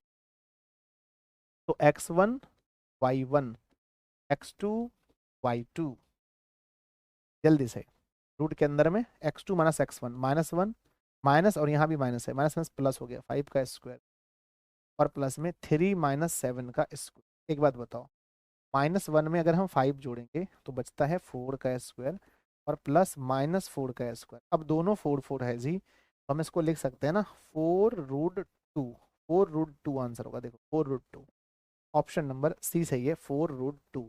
देखो तो 4√2 सही है। यस, अगला क्वेश्चन आपके सामने आता है, बिंदुओं -2 3 4 1 को मिलाने वाली रेखाखंड के मध्य बिंदु के नामक बताएं। इसके मध्य बिंदु क्या होंगे, जल्दी बताइए। हाँ तो आप कहेंगे सर मध्य बिंदु निकालने का फार्मूला होता है x1 y1 x2 y2, इसको और इसको ऐड करना है। तो -2 में 4 को ऐड करेंगे, बटा 2 कर देंगे, और 3 में से 1 को ऐड करेंगे, बटा 2 कर देंगे, दोनों को जोड़ेंगे तो 2/2 बचेगा, और यहाँ 4/2 बचेगा। घटाएंगे बच्चों इसको, 1,2 आंसर होगा, 1,2। ध्यान से देखना, 1,2, ऑप्शन नंबर ए सही है। आइए अगला क्वेश्चन लिखा गया है, बिंदु 4 5 की दूरी मूल बिंदु से होगी। बिंदु 4 5 की दूरी, आज लग रहा है कि मुकाबला टक्कर का है, हर बच्चा मैथ्स पढ़ना चाह रहा है। बिंदु 4 5 की मूल बिंदु से दूरी कितनी होगी, सिंपल सा क्वेश्चन है ना, 4 का स्क्वायर और प्लस -5 का स्क्वायर, 16 और प्लस में 25, √41 बच्चों, आंसर होगा 41। ध्यान से देखना। यस यस यस गुरुजी, हाँ। इंग्लिश का क्लास क्यों नहीं चल रहा है, नहीं सर तो आए थे, उन्होंने रिकॉर्ड भी किया था बच्चों, ठीक है ना, रिकॉर्ड भी किया था सर ने, क्लासेस मिलेंगी आपको। चलो नेक्स्ट, अगला ध्यान दीजिएगा, कल से हम बोलेंगे लाइव लेने के लिए आगे। बच्चों एक बार क्वेश्चन आया था, जीरो साइन थे ना, जीरो साइन थीटा, और यहाँ दिया गया था कॉस थीटा कॉमा 0, इसके बीच की दूरी बताओ। कितने बच्चों को मालूम है इसके बीच की दूरी, जल्दी से फटाफट। एक क्वेश्चन ये आया था एग्जाम में बच्चों, एक बार मैंने देखा था, दूसरी बार में पूछा गया था, ए ना 0 ए साइन थीटा और फिर बी कॉस थीटा 0, ये भी क्वेश्चन मैंने देखा है। ये दोनों क्वेश्चन मैंने देखा है बच्चों, अगर आपने बनाया तो यस कर दी। इसका आंसर बच्चों 1 होगा, इसका आंसर क्या होगा, 1 होगा। ध्यान से, इसका आंसर 1 हो जाएगा, ठीक है ना। और बच्चों इसका आंसर तो रूट में हो जाएगा, इस तरह से रूट में हो जाएगा A square sine square theta और plus B square cos square theta, ऐसा कुछ है नहीं बच्चों, यहाँ दोनों जगह ए होगा, सॉरी सॉरी, दोनों जगह ए होगा, यहाँ पर भी ए होगा, यहाँ पर भी ए होगा, यहाँ पर भी ए होगा, दोनों जगह ए होगा, ठीक है ना। दोनों जगह अगर हम ए रखेंगे दोनों जगह, तब हमारे पास बचेगा x2 मतलब कि a कॉस थीटा माइनस 0 का स्क्वायर प्लस में 0 माइनस a साइन थीटा का स्क्वायर, ठीक है ना। तो यहाँ बचेगा a कॉस थीटा का होल स्क्वायर और है ना माइनस में a साइन थीटा का होल स्क्वायर, तो बराबर में बचेगा a square cos square theta a square sine square theta, a square common लेंगे, a स्क्वायर कॉमन लेंगे तो बचेगा कॉस स्क्वायर थीटा प्लस में साइन स्क्वायर थीटा, इसकी वैल्यू 1 बच्चों 1, तो रूट के अंदर ए स्क्वायर गुणा 1 बराबर ए स्क्वायर, बाहर में ए निकलेगा, क्या निकलेगा ए, बाहर में सिर्फ ए निकलेगा। हाँ बहुत सारे बच्चों का आंसर है ए, सिर्फ ए निकलेगा, देख लीजिएगा। आ जाओ हाँ, और कल के लिए सूचना बच्चों, सब लोग ग्राफ कॉपी ले लेना, ठीक है ना। ग्राफ कॉपी कल के लिए सूचना, सूचना मॉर्निंग के लिए ग्राफ कॉपी ले लीजिए, क्या लेना, ग्राफ कॉपी, ग्राफ कॉपी साथ में ले लीजिए, ठीक है ना। चलो कहा गया बच्चों कि मूल बिंदु से माइनस एक्स और वाई की दूरी, मूल बिंदु से माइनस एक्स और वाई की दूरी तो मूल बिंदु से अगर हम इसकी दूरी देखें तो माइनस एक्स का स्क्वायर और प्लस में वाई का स्क्वायर बराबर होगा बच्चों एक्स प्लस में, ठीक है ना। ऑप्शन नंबर आपका हो जाए। अगला क्वेश्चन देखेंगे, बिंदुओं दिया गया है एस फंक्शन में दिया तो मिलाने वाली रेखाखंड के मध्य बिंदु का नियामक, यानी आपसे कंप्लीटली सूत्र पूछा है बच्चों, बोलिए क्या पूछा है आपसे, सूत्र पूछा है। अब जल्दी इसको फार्मूला सही करके देखो, फार्मूला है बच्चों x1 y1, ऐसा कोई नियम थोड़ी नहीं थोड़ी बनता है, x1 plus x2/2 y1 plus y2/2, ठीक है ये गलत है, ठीक है। ऑप्शन नंबर 20 सही है, देखिए ऑप्शन नंबर 20 कैसे, बढ़ जाए आगे, आगे बढ़ते हैं। अगला क्वेश्चन देखिए ध्यान से, दिया गया है p फंक्शन दिया है और q फंक्शन दिया है, को मिलाने वाली रेखाखंड के मध्य बिंदु के नियामक, इसके मध्य बिंदु के नियामक क्या होंगे। तो बच्चों मध्य बिंदु के नियामक निकालना है तो इसको और इसको ऐड करो, -4 और +8 को ऐड करो बटे 2 और 6 को बटे 2 करो, इसको जब हम जोड़ेंगे तो ये बचता है 4/2, ये बचता है 8/2। अगर हम इसको कटाते हैं तो हमारे पास आंसर आता है 2,4, क्या आता है 2,4, देखिए यस यस का सही है ना साउंड कुछ लोग कह रहे हैं, ठीक है एक बार। चलिए अगला क्वेश्चन आता है हमारा कि यदि त्रिभुज ABC के शीर्ष दिए गए हैं, शीर्ष आपके सामने दिए गए हैं, तो इसके केंद्रक का निर्देशांक बताइए, केंद्रक का बुझिए कौन सा फार्मूला सही है, केंद्रक का कौन सा सूत्र सही है, देखिए जल्दी से। पहला ऑप्शन, क्या केंद्रक निकालने के लिए x1 x2 x3 करके सिर्फ छोड़ देने से निकल जाएगा, बिल्कुल नहीं निकलेगा। क्या इसको माइनस कर देने से केंद्रक निकलेगा, बिल्कुल नहीं निकलेगा, ठीक है ना। चलो आगे, क्या इसको जोड़ के x1 x2 x3 करके 2 भाग देने से निकलेगा, नहीं निकलेगा। क्या इसमें 3 से भाग देने से निकलेगा, हाँ निकलेगा। तो बच्चों ऑप्शन नंबर क्या होगा, डी सही होगा, ऑप्शन नंबर क्या होगा, डी सही होगा। केंद्रक का फार्मूला क्या होता है, x1 plus x2 plus x3/3, y1 plus y2 plus y3/3, ये फार्मूला होता है कि नहीं है।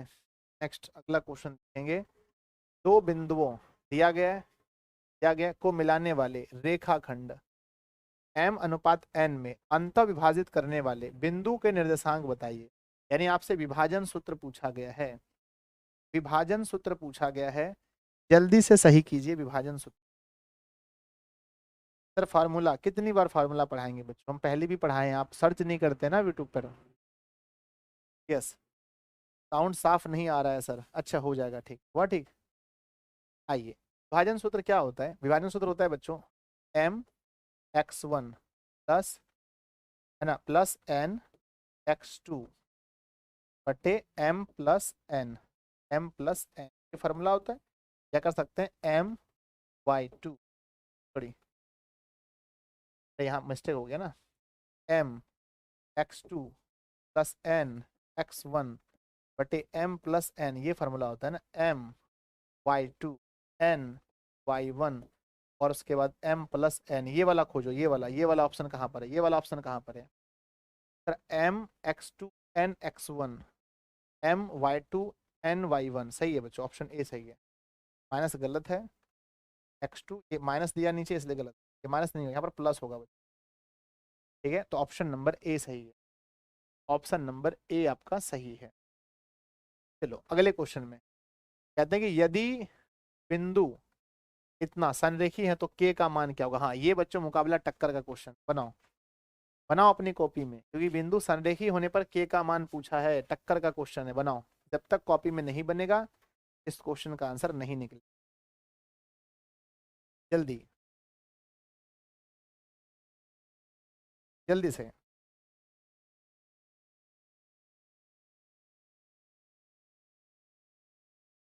जल्दी से इसका आंसर बताइए। चलो बच्चों फटाफट करते हैं। अधिकांश है ना, इसमें क्या पूछा? के का मान पूछा गया है, तो हम लोग के का मान निकालना चाहते हैं इसमें से। तो this is x1 y1 x2 y2 x3 y3। अब बोला कि बिंदु संरेखी है तो हम लिखेंगे त्रिभुज का क्षेत्रफल 0 होगा। त्रिभुज का क्षेत्रफल क्या होगा? इसमें 0 हो जाएगा, बराबर लिखेंगे बच्चों 1 बाय, है ना, 1/2 का कोई मतलब ही नहीं है इसमें छोड़ दो, x1 है ना, ऐसे लिख देते हैं फार्मूला 1/2।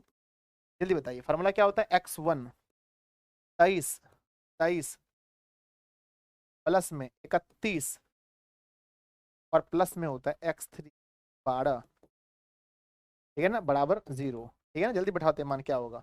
तो x1 का मान देखो बच्चों, x1 का मान यहाँ से लेंगे कि y2 का मान देखेंगे -4 माइनस y3 का मान देखेंगे माइनस में है तो प्लस हो जाएगा, प्लस x2 का मान -3, y3 का मान हो जाएगा आपका -5, माइनस y1 का मान हो जाएगा 2, प्लस x3 का मान 7, y1 का मान 2 माइनस y2 का मान माइनस माइनस प्लस हो जाएगा, बराबर का 0। ध्यान से देखिएगा, गलती नहीं बैठाइएगा सर, -63 आ जाएगा। चलो देखते हैं, यहाँ बच्चा बच्चों 1 के गुणा 1 के, माइनस हो गया 7 और 3 माइनस है, माइनस माइनस प्लस में 7 या 21 और कितना हुआ 6 6 7 42 42 बराबर 0। तो के और प्लस में 63 बराबर 0। बच्चों सही बोला आप लोगों ने, के बराबर -63 होगा, के बराबर -63, option number C, option number C के बराबर -63, के बराबर -63 आंसर होगा, देखो। ठीक है, बढ़ जाएंगे अगला क्वेश्चन अगला क्वेश्चन ध्यान से देखेंगे। त्रिभुज का क्षेत्रफल वर्ग वर्ग इकाई में, जिसमें ना वर्ग वर्ग इकाई में जिसमें शीर्ष दिया गया है आपके सामने है बच्चों, बताइए त्रिभुज का क्षेत्रफल क्या होगा? ये तो अपने ट्रिक से भी बन जाएगा, ये तो अपने ट्रिक से भी बन जाएगा। चलिए ये तो अपने ट्रिक से बन जाएगा बच्चों। मैं क्या बताया था ट्रिक इसका? -4,0 दिया गया है, यहाँ 0,3 रखेंगे और 0,0 रखेंगे। एक तो 0 है ही बच्चों, या फिर इसको 0 कर देते हैं। 0 करने के लिए इसमें क्या देना पड़ेगा? इसमें देना पड़ेगा +4 और 0, तो जोड़ेंगे तो अब आएगा 0। अब यही चीज़ दोनों में दे दो, +4 +4 0, जोड़ो ये, जोड़ेंगे तो 4, जोड़ेंगे तो 3, जोड़ेंगे तो 4 0। अब इसका फार्मूला क्या है बच्चों? 1/2, फार्मूला मैंने पढ़ा था 1/2, बाहर का गुना बाहर से, बाहर का गुणा बाहर से, यानी 4 गुना 0 माइनस अंदर का गुना अंदर से, घटाएंगे बच्चों तो आंसर 6 आएगा। क्या आएगा? 6, आंसर क्या आएगा? 6। ध्यान से देखना क्या आंसर होगा। देखो क्षेत्रफल माइनस में नहीं होता, क्षेत्रफल कभी भी बच्चों माइनस में नहीं होता है, ठीक है, क्षेत्रफल माइनस में नहीं होता। चलिए एक क्वेश्चन देते हैं आपको, आपके सामने पेश करते हैं एक क्वेश्चन।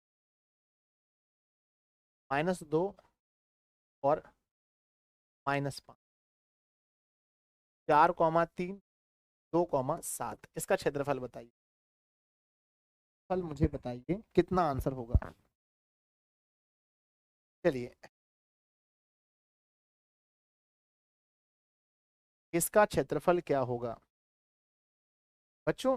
पहला वाला हमारा तो क्या देने से ये 0 होगा, तो -2 है तो यहाँ +2 देंगे और यहाँ +5 देंगे। ठीक है ना, ध्यान दीजिएगा, ये हो गया 0 और ये हो गया 0। अब इधर आके देखिए, इधर आके देखिए, यहाँ पर देंगे हम 2 और यहाँ पर देंगे 5।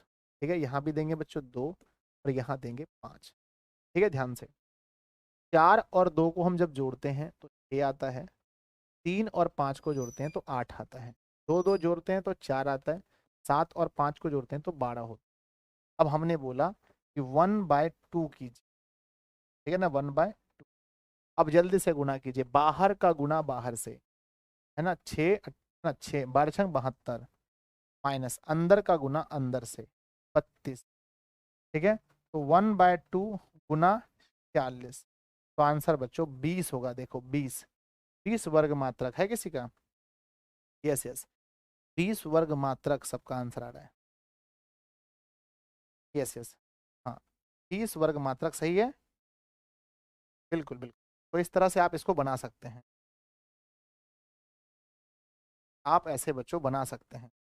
ठीक है, एक क्वेश्चन और पेश करते हैं आपके लिए। क्वेश्चन है बच्चों, ध्यान दीजिएगा कि 2 -4 -1 5 0। ये थोड़ा सा हार्ड कर दिया, हल्का सा, जल्दी करो फटाफट से। इस क्वेश्चन का आंसर कैसे निकलेगा? चलिए, साउंड सर रुक रुक के आ रहा है, अच्छा कहीं प्रॉब्लम होगा बच्चों, पर देखेंगे। 23 नंबर का मिस्टेक है गुरुजी आपका, ठीक है देख लेंगे मिस्टेक। चलो आ जाओ, हमने क्या बोला कि यहाँ पर प्लस में 2 है ना, तो यहाँ देंगे -2, -2, और -4 है तो देंगे +4। यानी उल्टा चिन्ह देना, बस चिन्ह को विपरीत कर देना है, प्लस है तो माइनस, ये खत्म, जोड़ेंगे तो 0 हो गया। अब यही चीज को दोनों में पुट कर देना है, इसका मतलब इसका विपरीत चिन्ह देना है। जो पहले वाले में नीचे देंगे वही वाला यहाँ उतारेंगे। अब इसमें जोड़ने की क्रिया करेंगे हम, जोड़ने की क्रिया, जोड़ो फटाफट से। जोड़ेंगे तो ये होगा -3 और ये होगा 9, इसको जोड़ेंगे तो -2, इसको जोड़ेंगे तो 10 हो जाएगा। 1/2 बाहर का गुना बाहर से, बाहर का गुना बाहर से आ जाओ, यानी -3 गुणा 10 तो -30। ठीक है, और माइनस माइनस देंगे, सूत्र का माइनस होता है सूत्र का, और यहाँ पर भी हो गया माइनस, माइनस माइनस प्लस हो गया 18। तो बचा कितना? 12 बचा। 1/2 और -12 बचा अंदर में, तो आंसर होगा हमारा 6। ये आंसर देखो सही है, 6 6 6 सही है, सबका सही है। एक बच्चा लिखा है 45 बटा क्या लिखे हैं चलो ठीक है, तो इस तरह से आप शॉर्ट में बना सकते हैं त्रिभुज का क्षेत्रफल, शॉर्ट में। बाकी जो प्रोसेस है बच्चों, उस प्रोसेस से भी आप बना सकते हैं। ये ऑब्जेक्टिव बनाने के लिए सही है, सब्जेक्टिव वैसे नहीं बनाना, सब्जेक्टिव का जो तरीका बताया वैसे ही बनाना। आ जाओ बच्चों, नेक्स्ट क्वेश्चन, अगला क्वेश्चन, क्षेत्रफल बताना है इसका, बताओ जैसे बनाना है, जल्दी बनाओ तेजी में, स्पीड में इस क्वेश्चन का क्षेत्रफल बताइए। टाइम आपका स्टार्ट है, टाइम आपका स्टार्ट है, इसका क्षेत्रफल आपको बताना है जल्दी से। क्लास कब तक चलेगा? एप्लीकेशन, वेरी गुड बच्चों।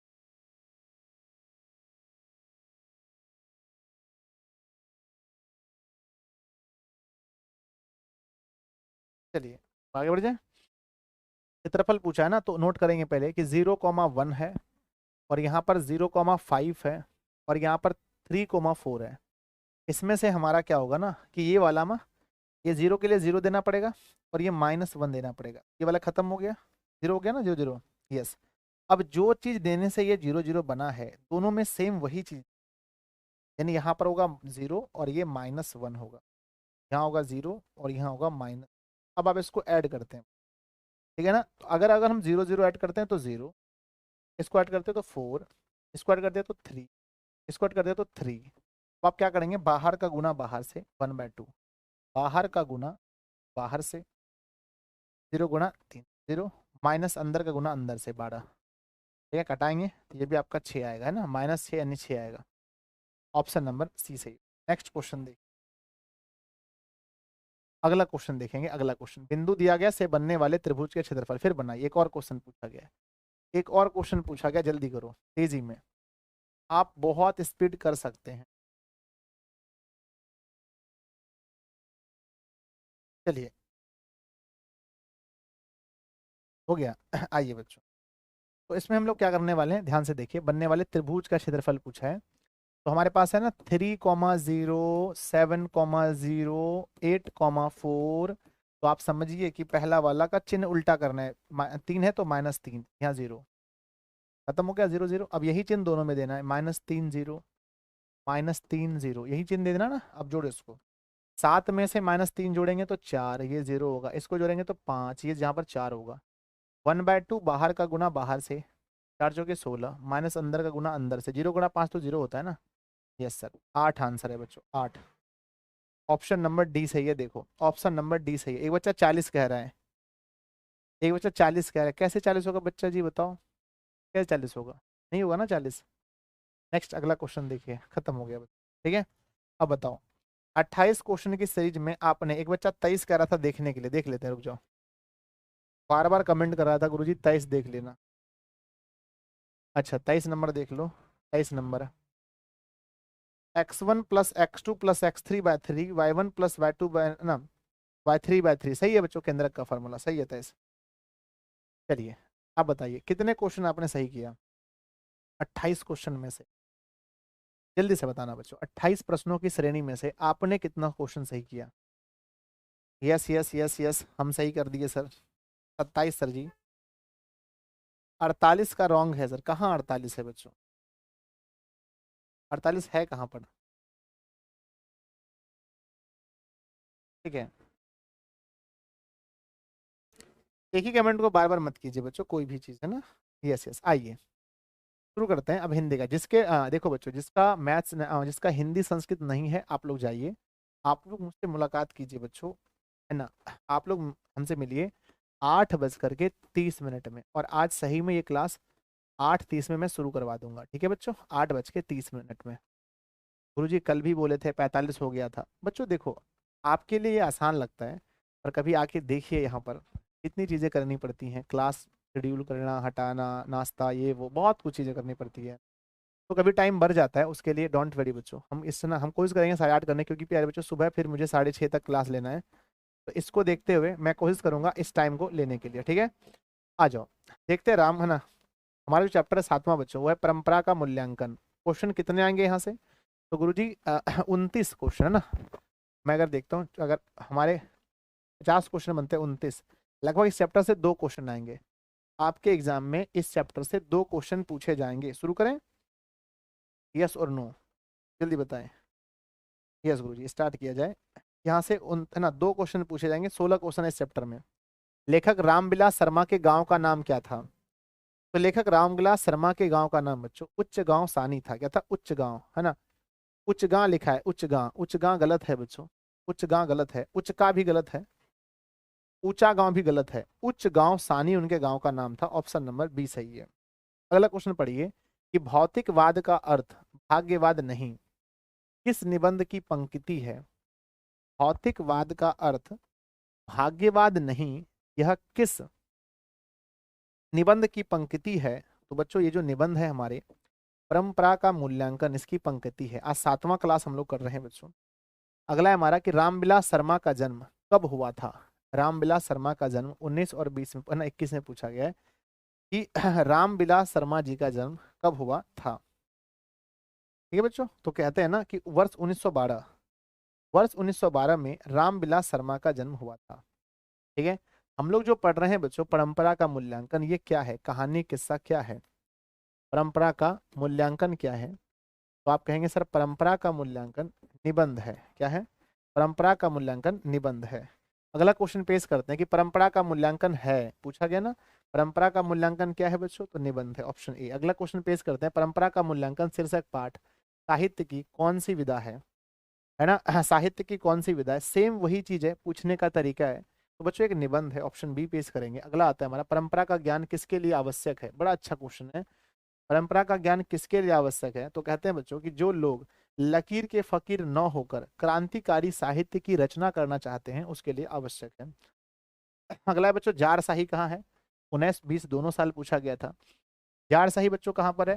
तो कहते हैं ना जारशाही रूस में स्थित है। बहुत बार पूछा गया क्वेश्चन है कि जारशाही कहाँ है बच्चों, तो जारशाही रूस में स्थित है। ये अगला क्वेश्चन पेश करते हैं हमारा कि निराला की साहित्य साधना के रचनाकार कौन है? 2000 है ना 2020 में पूछा गया। देखो बच्चों, निराला की साहित्य साधना पर रामविलास शर्मा को साहित्य अकादमी पुरस्कार मिला। याद रखना बच्चों, साहित्य अकादमी पुरस्कार मिला है, ठीक है ना, अकादमी पुरस्कार, है ना, Ramvilas Sharma, option number D. अगला क्वेश्चन है बच्चों, साहित्य के निर्माण में है ना प्रगतिशील सॉरी है ना साहित्य के निर्माण में प्रतिभाशाली मनुष्यों की भूमिका है। साहित्य के निर्माण में प्रतिभाशाली मनुष्यों की निर्णायक भूमिका है, ऑप्शन नंबर बी होगा, निर्णायक। अगला क्वेश्चन है बच्चों, जातीय अस्मिता की दृष्टि से इतिहास का प्रवाह कैसा है? जातीय अस्मिता की दृष्टि से इतिहास का प्रवाह कैसा है? तो ऑप्शन दिया रहेगा बच्चों, और 2018 में ये क्वेश्चन पूछा गया था, तो आंसर आपको देना है ना, विच्छिन्न और अविच्छिन्न दोनों, ऑप्शन नंबर सी, विच्छिन्न और अविच्छिन्न दोनों। अगला क्वेश्चन लिखा गया है कि साहित्य की परंपरा का पूर्ण ज्ञान किस व्यवस्था में संभव है? बहुत बार पूछा गया क्वेश्चन है बच्चों, ठीक है ना। यहाँ यहाँ हालांकि 18 लिखा गया है, लेकिन मैंने इसको है ना और भी कई वर्ष में देखा है कि साहित्य की परंपरा का पूर्ण ज्ञान किस व्यवस्था में संभव है? तो ये बच्चों समाजवादी व्यवस्था में। किसमें? समाजवादी व्यवस्था में। सभी मत मार दीजिएगा, क्योंकि देख करके लगता है सर इनमें से सभी होगा, लेकिन इनमें से सभी हमेशा नहीं होता है बच्चों। अगला क्वेश्चन लिखा गया कि लेखक रामविलास शर्मा कब से कब तक भारतीय प्रगतिशील ना शील लेखक संघ के महामंत्री रहे हैं? 2022 में पूछा है कि कब से कब तक प्रगतिशील लेखक संघ के महामंत्री। सर इतना हार्ड क्वेश्चन क्यों दिया है बच्चों? इसलिए दिया जाता है ना, क्योंकि आप सोचो ना कि 50 क्वेश्चन छोड़ना है, अगर सब क्वेश्चन इजी होंगे तो दिक्कत है ना। कब से कब तक? तो बच्चों 48 से 52 तक होंगे ना, ऑप्शन नंबर ए, 48 से 52 तक। 12 नंबर क्वेश्चन है ना, ऑप्शन नंबर सॉरी 49 से 53 दिया ना। लेखक रामविलास शर्मा कब से कब तक भारतीय प्रगतिशील के लेखक संघ रहे हैं, महामंत्री रहे हैं? तो 49 से 53 दिया, सही है क्या? देखो तो एक बार बी नंबर सर, हाँ 49 से 53 सही है बच्चों, 49 से 53 होगा, क्या हो गया होगा?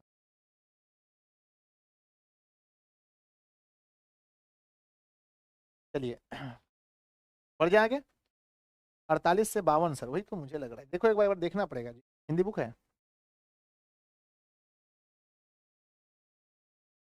हिंदी बुक है, देखें तो है उधर क्या?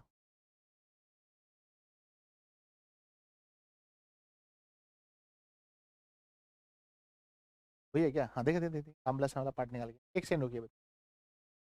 हाँ परंपरा का मूल्यांकन, सही है, परंपरा का मूल्यांकन देखना पड़ेगा, नंबर 55 में दिया।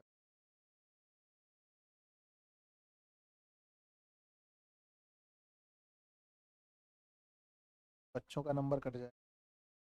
49 से 53 तक रामविलास शर्मा जी, 50 से 53 बच्चों, सही है, ऑप्शन नंबर। नेक्स्ट अगला क्वेश्चन, द्वंदात्मक भौतिकवाद मनुष्य की चेतना को आर्थिक आर्थिक संबंधों से प्रभावित मानते हुए उसकी सापेक्ष स्वाधीनता स्वीकार करता है। यह पंक्ति किस शीर्षक पाठ की है? यह पंक्ति किस शीर्षक पाठ की है बच्चों? द्वंदात्मक भौतिकवाद, भौतिकवाद ये सब कहाँ पढ़े? ये सब बात बच्चों परिणाम का है ना, ये सब बातें जो है परंपरा का मूल्यांकन में है, ऑप्शन नंबर। अगला क्वेश्चन आता है, सामाजिक विकास क्रम में सामंती सभ्यता की अपेक्षा किस सभ्यता को अधिक प्रगतिशील कहा जा सकता है ना? सामाजिक विकास के क्रम में सामंती सभ्यता की अपेक्षा किस सभ्यता को अधिक प्रगतिशील कहा जा सकता है? किस सभ्यता को कहते हैं बच्चों सामाजिक विकास क्रम में सामंती सभ्यता की अपेक्षा? नेश्वरवादी, एकेश्वरवादी, पूंजीवादी, इनमें से कोई नहीं, इनमें से कोई नहीं। उत्तर है बच्चों पूंजीवादी। क्या कहता है? पूंजीवादी, ऑप्शन नंबर बच्चों सी होगा, पूंजीवादी, पूंजीवादी, ठीक है ना, ऑप्शन नंबर सी, ठीक है ना। चलिए अगला क्वेश्चन क्या आता है कि मनुष्य और परिस्थिति का संबंध है, 2022 में पूछा गया है कि मनुष्य और परिस्थिति का संबंध है, ऑप्शन ए सापेक्ष, मित्रवत, निरपेक्ष या द्वंदात्मक, है ना। द्वंदात्मक मतलब लड़ाई वाला संबंध नहीं बच्चों, लड़ाई वाला तो है ही नहीं। 15 नंबर क्वेश्चन पूछा गया है, बताइए आंसर। नहीं नहीं द्वंदात्मक ही है, सॉरी सॉरी, मनुष्य और परिस्थिति का संबंध है, द्वंदात्मक है, द्वंदात्मक, ऑप्शन नंबर क्या होगा? डी, द्वंदात्मक होगा, ऑप्शन नंबर डी। मैंने बोला कि द्वंद्वात्मक नहीं होगा, मुझे लगा था ये नहीं होगा।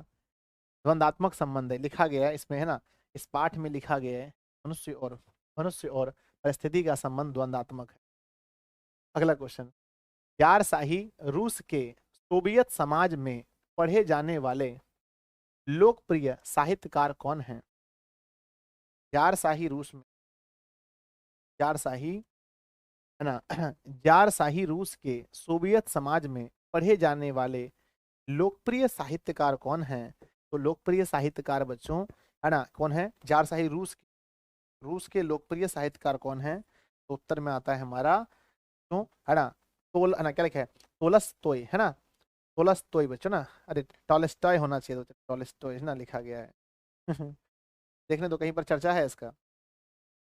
देखो जो बच्चों, अच्छा बुक में वही लिखा है, तोलस्तोय, है ना, तोलस्तोय दिया गया है बच्चों, ठीक है ना, जार शाही रूस में। अच्छा बुक में भी यही दिया है, कहीं यहाँ तो मिस्टेक तो नहीं है ना, टॉलस्टॉय होना चाहिए मेरे ख्याल से बच्चों, टॉलस्टॉय लिख दिया है ना, टॉलस्टॉय होना चाहिए। यार शाही रूस के सोवियत समाज में पढ़े जाने वाले लोकप्रिय साहित्यकार कौन है? ठीक है, बुक में भी यही दिया है बच्चों, टॉलस्टॉय, ठीक है ना, टॉलस्टॉय, है ना, टॉलस्टॉय, टॉलस्टॉय, है ना, टॉलस्टॉय, ये होना चाहिए, ठीक है। यस गुरुजी, टॉलस्टॉय होना चाहिए, वेरी गुड, टॉलस्टॉय, है ना, ये क्या है बच्चों, ठीक है, चलो हो गया। आइए बताइए, 16 प्रश्नों में से ये चैप्टर थोड़ा सा हटके है बच्चों, थोड़ा सा आप डिफरेंट कह सकते हो, थोड़ा कठिन कह सकते हो इस चैप्टर को, ठीक है ना, लेकिन खैर कोई बात नहीं। तो 16 प्रश्न आपसे पूछे गए, मुझे लगता है एक दो प्रश्न, दो तीन प्रश्न इसमें, एक दो प्रश्न तो नए लग रहे थे, ठीक है। तो आपने क्या स्कोर किया मुझे जरूर बताना, कि 16 में से सर मेरा क्या स्कोर रहा, ठीक है, सब लोग बताना बच्चों। टॉलस्टॉय होना चाहिए, यहाँ पर तोलस्टॉय लिख दिया है। चलिए बढ़ जाए आगे, यस यस यस। चलिए बच्चों आगे, आप सभी लोग इस क्लास को, है ना, लाइक जरूर करें बच्चों, है ना, लाइक जरूर करें, अगर नए चैनल पर हैं तो आप लोग शेयर वगैरह कर लें सब लोग, ठीक है, बढ़ जाए आगे। चलिए नेक्स्ट हमारा क्या आता है, अगला हमारा आता है बच्चों हिरोशिमा। कितने लोगों ने पढ़ा है हिरोशिमा? सबने पढ़ा होगा। और हिरोशिमा के जो क्वेश्चंस होते हैं बड़े अच्छे अच्छे क्वेश्चंस आते हैं हिरोशिमा से। चलिए आइए शुरू करें, यस। आइए बच्चों क्या लिखा गया है? उगते हुए सूरज का देश किसे कहा जाता है? उगते हुए सूरज का देश किसे कहा जाता है? इस चैप्टर में आपने देखा था बच्चों कि जापान के ऊपर में अमेरिका ने बच्चों बम गिराए थे, है ना। चलिए क्या पूछा गया है कि उगते हुए सूरज का देश किसे कहा गया है? तो बच्चों आंसर क्या है? जापान। अगला क्वेश्चन आपके सामने कि नदी के द्वीप किस कवि की रचना है? 22 में पूछा गया है, नदी के द्वीप किस कवि की रचना है? तो बच्चों, है ना, किसकी रचना है? अज्ञ की रचना है। किसकी रचना है? अज्ञ की। सजिदानंद हीरानंद वात्स्यानंद अज्ञ पूरा नाम है। अगला क्वेश्चन आता है कि हिरोशिमा किस देश में है? 19 और 20 दोनों पूछा गया है, तो हिरोशिमा बच्चों कहाँ पर है? जापान में स्थित है।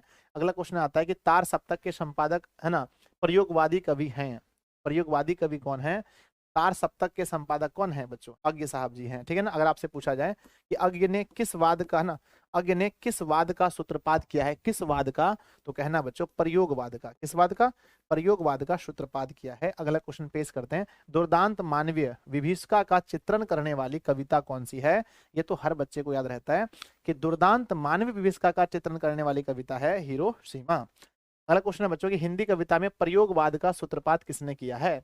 प्रयोगवाद का, अभी मैंने तुरंत बताया था कि प्रयोगवाद का सूत्रपात करने वाले कौन थे? अज्ञ थे। अगला क्वेश्चन पेश करते हैं कि द्वितीय विश्व युद्ध में परमाणु बम डॉट डॉट पर गिराया गया था, है ना। द्वितीय विश्व युद्ध में परमाणु बम किस पर गिराया गया था? तो उत्तर है बच्चों जापान पर। अगला क्वेश्चन आता है कि अज्ञ का पूरा नाम क्या है? तो आप सभी ने पढ़ा था अज्ञ का पूरा नाम सजिदानंद हीरानंद वात्स्यानंद अज्ञ, है ना, सजिदानंद हीरानंद वात्स्यानंद अज्ञ। अगला क्वेश्चन पेश करते हैं कि अज्ञ का जन्म कब हुआ था? अज्ञ का जन्म, है ना, किसी कवि की, है ना, किसी भी कोई कवि का नाम याद रहे या ना रहे, लेकिन इनका याद सबको रहता है। 1911 में, वर्ष 1911 में अज्ञ का जन्म हुआ था। अगला क्वेश्चन आता है बच्चों, हिरोशिमा कविता किसका चित्रण करती है? हिरोशिमा कविता किसका चित्रण करती है? तो बच्चों प्राचीन, है ना, सॉरी, आधुनिक सभ्यता की दुर्दांत मानवीय विभीषिका का। आधुनिक सभ्यता की दुर्दांत मानवीय विभीषिका का। अगला पेश करते हैं कि सच्चिदानंद हीरानंद वात्स्यानंद अज्ञ के पिता का नाम क्या था? 2022 में पूछा गया है कि अज्ञ साहब के पिताजी का नाम क्या था? तो कहते हैं सर जी हीरानंद शास्त्री, है ना। हीरानंद, अपने फादर के नाम पर ही उन्होंने अपना नाम उसको, है ना, ऐड किया था, हीरानंद शास्त्री। अगला क्वेश्चन आता है बच्चों की धूप बरसी पर अंतरिक्ष से नहीं फटी, है ना। धूप बरसी पर अंतरिक्ष से नहीं फटी, 2022 में पूछा है, बता आगे क्या होगा। धूप बरसी पर अंतरिक्ष से नहीं फटी मिट्टी से, फटी मिट्टी से। धूप बरसी अंतरिक्ष से नहीं फटी मिट्टी से। लास्ट क्वेश्चन है बच्चों कि शेखर एक जीवनी उपन्यास किसकी रचना है? 2022 में पूछा गया है। शेखर एक जीवनी उपन्यास किसकी रचना है? तो उत्तर में आता है बच्चों अज्ञ साहब की, सच्चिदानंद हीरानंद वात्स्यायन अज्ञ। बताइए आपने 13 प्रश्नों में से कितना प्रश्न किया? मुझे उम्मीद है बच्चों कि आपने 13 में से 13 किया होगा। लास्ट क्वेश्चन आपसे पूछा जाता है कि, है ना, कि जापान पर बम किसने गिराए थे? जापान पर परमाणु बम किसने गिराए थे? तो आंसर में बताना प्यारे बच्चों कमेंट बॉक्स में। जापान पर परमाणु बम किसने गिराए थे? तो जी मेरा 12 सही हुआ। क्यों बच्चों? सारे क्वेश्चन तो आसान थे, होना तो सब सही चाहिए। पढ़ जाए आगे। चलो बच्चों नेक्स्ट आगे बढ़ते हैं, ठीक है। यस यस, वेरी गुड, ठीक है। चलिए अब आज संस्कृत का प्यारे बच्चों 7वां चैप्टर होने वाला है। संस्कृत का 7वां चैप्टर होने वाला है, किसका? संस्कृत का। अच्छा कल क्या पढ़ रहे थे हम लोग? कल हम लोग पढ़ रहे थे बच्चों, है ना, भारत में, है ना, नहीं, संस्कारा, है ना, आ, संस्कारा बच्चों, संस्कारा। कल हम लोग संस्कारा पढ़ रहे थे कि हमारे कितने संस्कार हैं, ये सब पढ़ रहे थे। आज हम लोग इसके आगे पढ़ने वाले हैं। आज का चैप्टर बच्चों नीति श्लोका, क्या लिखा गया? नीति श्लोका, ठीक है ना। चलिए स्टार्ट करें, स्टार्ट करें। आज नीति श्लोका होने वाला है और हर क्वेश्चन को सही करना आपकी जिम्मेदारी है। अपनी उन्नति चाहने वाले लोगों को कितने दोषों को त्याग देना चाहिए? 20-21 में पूछा गया है। उम्मीद है बच्चों की आगे भी 23 में भी आना चाहिए, है ना। कि अपनी उन्नति, देखो संस्कृत में एक चैप्टर से लगभग 4-4 नंबर आते हैं, 4-4 नंबर आते हैं बच्चों एक चैप्टर से। तो अपनी उन्नति चाहने वाले को 6 प्रकार के दोष त्याग देने चाहिए। अगला क्वेश्चन पेश करते हैं कि घर की शोभा होती है, घर की शोभा कौन होती है? जल्दी से फटाफट, घर की शोभा कौन होती है? तो कहते हैं गुरुजी घर की शोभा होती है स्त्री। अगला क्वेश्चन पेश करते हैं कि सुलभ कौन है? सुलभ बोलने वाले कौन से लोग सुलभ हैं? हर जगह मिल जाएंगे आपकी बड़ाई करने वाले, लेकिन आपकी जो कमी है उसको नहीं बताएंगे। बच्चों सुलभ कौन होते हैं? जो प्रियवादी होते हैं, अप्रियवादी नहीं बच्चों, सतत प्रिय, है ना, सतत प्रियवादी, हाँ सतत प्रियवादी, है ना। जो प्रियवादी होते हैं वो आपको हर जगह मिल जाएंगे।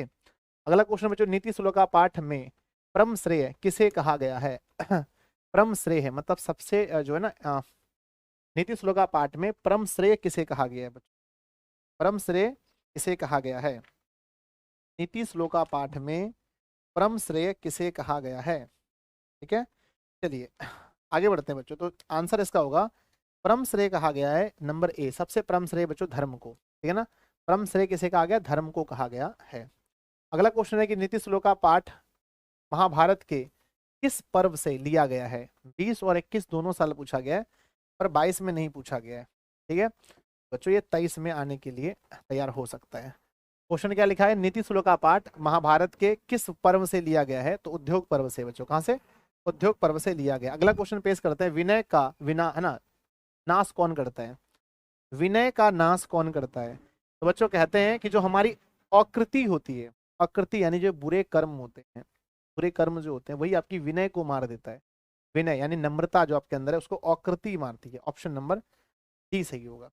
अगला क्वेश्चन पेश करते हैं, उत्तम शांति क्या है? उत्तम शांति किससे मिलता है? कहते हैं बच्चों अगर आप किसी को क्षमा कर दो, क्या कर दो? आप किसी को अगर क्षमा कर दो, है ना, क्षमा कर दो तो आपको उत्तम शांति मिलती है। ऑप्शन नंबर ए होगा, क्षमा से उत्तम शांति मिलती है। और पूछा जाए बच्चों की सुख, सुखावह क्या है? सुखावह, है ना, सुखावह क्या है यानी कि सुख किससे मिलता है? तो बच्चों सुखावह क्या है? अहिंसा, अहिंसा बच्चों सुखावह है। अगला क्वेश्चन पेश करते हैं, है ना, अपृष्टो बहुभाषते किस पाठ की उक्ति है? अपृष्टो बहुभाषते यानी कम जानकार जो होते हैं वो बहुत बोलते हैं। अपृष्टो बहुभाषते, अपृष्टो बहुभाषते ये किस पाठ की उक्ति है? तो नीति, सॉरी, नीति श्लोका, नीति शतक लिखा गया, नीति श्लोका होगा, सॉरी देखा मैंने अभी। ये देखो बच्चों अभी यहाँ पर मुझसे मिस्टेक हो जाता, इसमें भी नीति है और इसमें भी नीति, लेकिन वो ऊपर वाला है नीति श्लोका, नीचे है नीति शतक। तो इसको ना, ये सब छोटी छोटी चीजों को जब आप क्वेश्चन बनाए तो ध्यान जरूर रखें। अगला क्वेश्चन है बच्चों की परम तृप्ति क्या है? किससे बच्चों परम तृप्ति मिलती है? ठीक है, तो हम लोग क्या पढ़ते हैं, विद्या से परम तृप्ति मिलती है। किससे? विद्या से हमें परम तृप्ति मिलती है, विद्या से बच्चों, विद्या से परम तृप्ति मिलती है। अगला क्वेश्चन है कि नीति श्लोका पाठ किस ग्रंथ से संकलित है? 18, 20, 22, 22 में भी पूछा गया है कि नीति श्लोका पाठ किस ग्रंथ से संकलित है। तो बच्चों ये हमारे विदुर नीति से लिया गया है। अगला क्वेश्चन है रूप की रक्षा किससे होती है ना? रूप, अगर आपको प्यारे बच्चों अपना फेस बनाए रखना, रूप इसकी रक्षा किससे होती है? तो कहते हैं ना, किससे ना, सत्य से नहीं होती है, मेकअप करना होगा ना रूप बचाने के लिए, योग से नहीं होती है, योग मतलब अभ्यास, योग से होती है बच्चों शिक्षा का, मृतजया वृत्ति है ना, मृतजया और क्या लिखा है, वृत्ति लिखा है। तो रूप की जो रक्षा है बच्चों वो होती है मृतजया से, मृतजया, मृतजया से, यानी श्रृंगार कह सकते हो, श्रृंगार से रूप की रक्षा होती है, मृतजया, श्रृंगार से। अगला क्वेश्चन लिखा गया है कि महाराज धृष्टराष्ट्र के प्रश्नों का समुचित उत्तर कौन देते हैं? महाराष्ट्र धृष्टराष्ट्र के प्रश्नों का सही उत्तर कौन देते हैं? तो उत्तर है बच्चों मंत्री विदुर देते हैं। अगला है परपीड़न किसके लिए होता है? 19 में पूछा गया परपीड़न किसके लिए होता है? तो बच्चों किसके लिए? पुण्य के लिए? नहीं सर, पाप के लिए होता है परपीड़न, पाप के नाश के लिए। नरक के कितने द्वार हैं जिनसे व्यक्ति का नाश होता है? 16, 19 और सबसे खास बात है पिछले साल भी पूछा गया है, नरक के कितने होते हैं बच्चों? 3 द्वार होते हैं। बिना बुलाए कौन आते हैं? 22 ना 19 में पूछा गया कि बिना बुलाए कौन आते हैं? तो आप कहते हैं गुरुजी बिना बुलाए तो मूर्ख लोग आते हैं। अगला क्वेश्चन है कि विदुर नीति किस ग्रंथ का अंश विशेष है? 18 में पूछा गया है। विदुर नीति कहाँ से लिया गया है बच्चों? तो आप कहते हैं सर विदुर नीति जो है ना वो महाभारत का अंश है बच्चों, महाभारत के उद्योग पर्व से लिया गया है विदुर नीति। ठीक है, अगला क्वेश्चन पेश करते हैं, धर्म की रक्षा किससे होती है? 17, 18 दोनों। धर्म की रक्षा किससे होती है? गुरुजी सत्य बोलोगे तो धर्म बचा रहेगा। अगला क्वेश्चन पेश करते हैं कि आचरण का हनन, हनन किससे होता है? आपका जो आचरण है उसका हनन किससे होता है ना? आचरण का हनन किससे होता है ये पूछा गया है, जल्दी जल्दी बता दीजिए कि आचरण का हनन किससे होता है? तो आप कहेंगे सर आचरण का हनन होता है अलक्षण से। अलक्षण मतलब देखो, सुलक्षण का मतलब होता है आपका लक्षण अच्छा हो, बड़ों के सामने कैसे बैठना है, कैसे बोलना है, अगर आप महिला हैं तो किसके सामने घूंघट लेना है, ये आपका लक्षण होता है। लेकिन अगर आपका अलक्षण हो जाए, अलक्षण या इसी को हम कह सकते हैं कुलक्षण बच्चों, कुलक्षण, ठीक है ना, तो इससे क्या होता है ना, इससे हमारे आचरण का हनन हो जाता है बच्चों।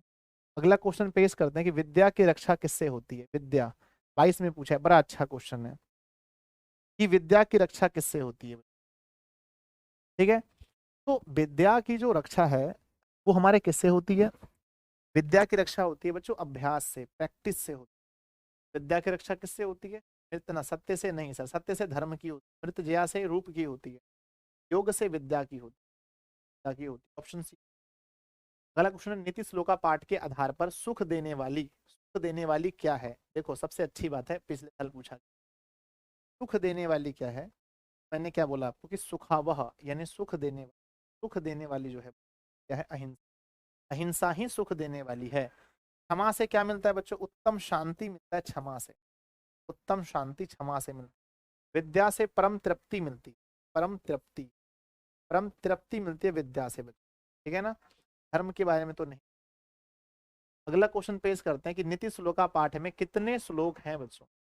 कितने श्लोक हैं? 2022 में आया है कि नीति श्लोका पाठ में कितने श्लोक टोटल? तो आप कहोगे सर टोटल 10 हैं, 5, हाँ, नीति श्लोका पाठ में कुल कितने श्लोक हैं? नीति श्लोका पाठ में 10 श्लोक होने चाहिए ना, 10 है ना, जल्दी बताओ 10 या 5?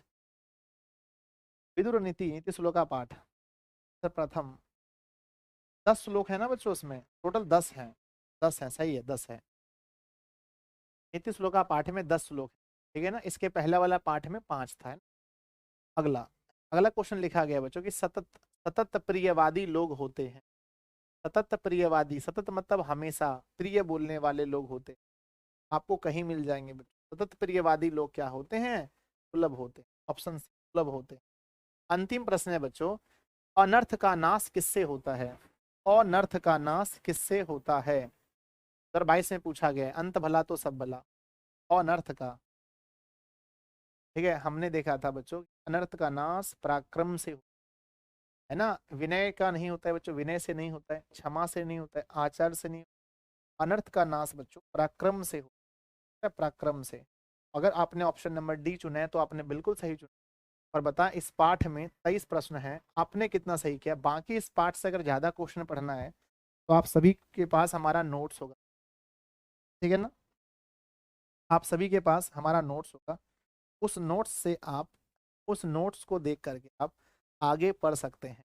सर आपका जो नोट्स है उससे कितना क्वेश्चन आएगा, मेरे नोट्स से बच्चों संस्कृत बुक में, ध्यान दीजिए, संस्कृत बुक से जितने भी क्वेश्चन पूछे जाएंगे, संस्कृत बुक से जितने भी क्वेश्चन पूछे जाएंगे, सारे क्वेश्चन बच्चों मेरे नोट्स से रहेंगे। अब जल्दी से बता दें कि क्या आप सभी के पास हमारा नोट्स है या नहीं है बच्चों। कोई ऐसा छात्र तो नहीं है के पास हमारा नोट्स, सभी के पास है ना, यस और नो, जल्दी बताएं। अगर आपके पास बच्चों नोट्स नहीं है तो आप सभी लोग नोट्स प्राप्त कर लें। आप एप्लीकेशन, ऑनलाइन क्लासेस एप्लीकेशन है हमारा, को डाउनलोड करके वहां से आप पेमेंट कर दें बच्चों। फीस, फीस तो हम लेंगे, हम आपके लिए प्यारे बच्चों वो कंटेंट देंगे एग्जाम के लिए महत्वपूर्ण, सही कंटेंट देंगे, जहां तहां से उठाया हुआ नहीं, मेरा खुद का लिखा हुआ सारा कंटेंट रहता है, तो उसके लिए हम फीस लेते हैं। अगली बार से मैं कोशिश करूंगा कुछ और अच्छा करूँ बुक वगैरह का। ठीक है, तो आप लोग प्यारे बच्चों फीस वगैरह जमा करके नोट्स ले सकते हैं।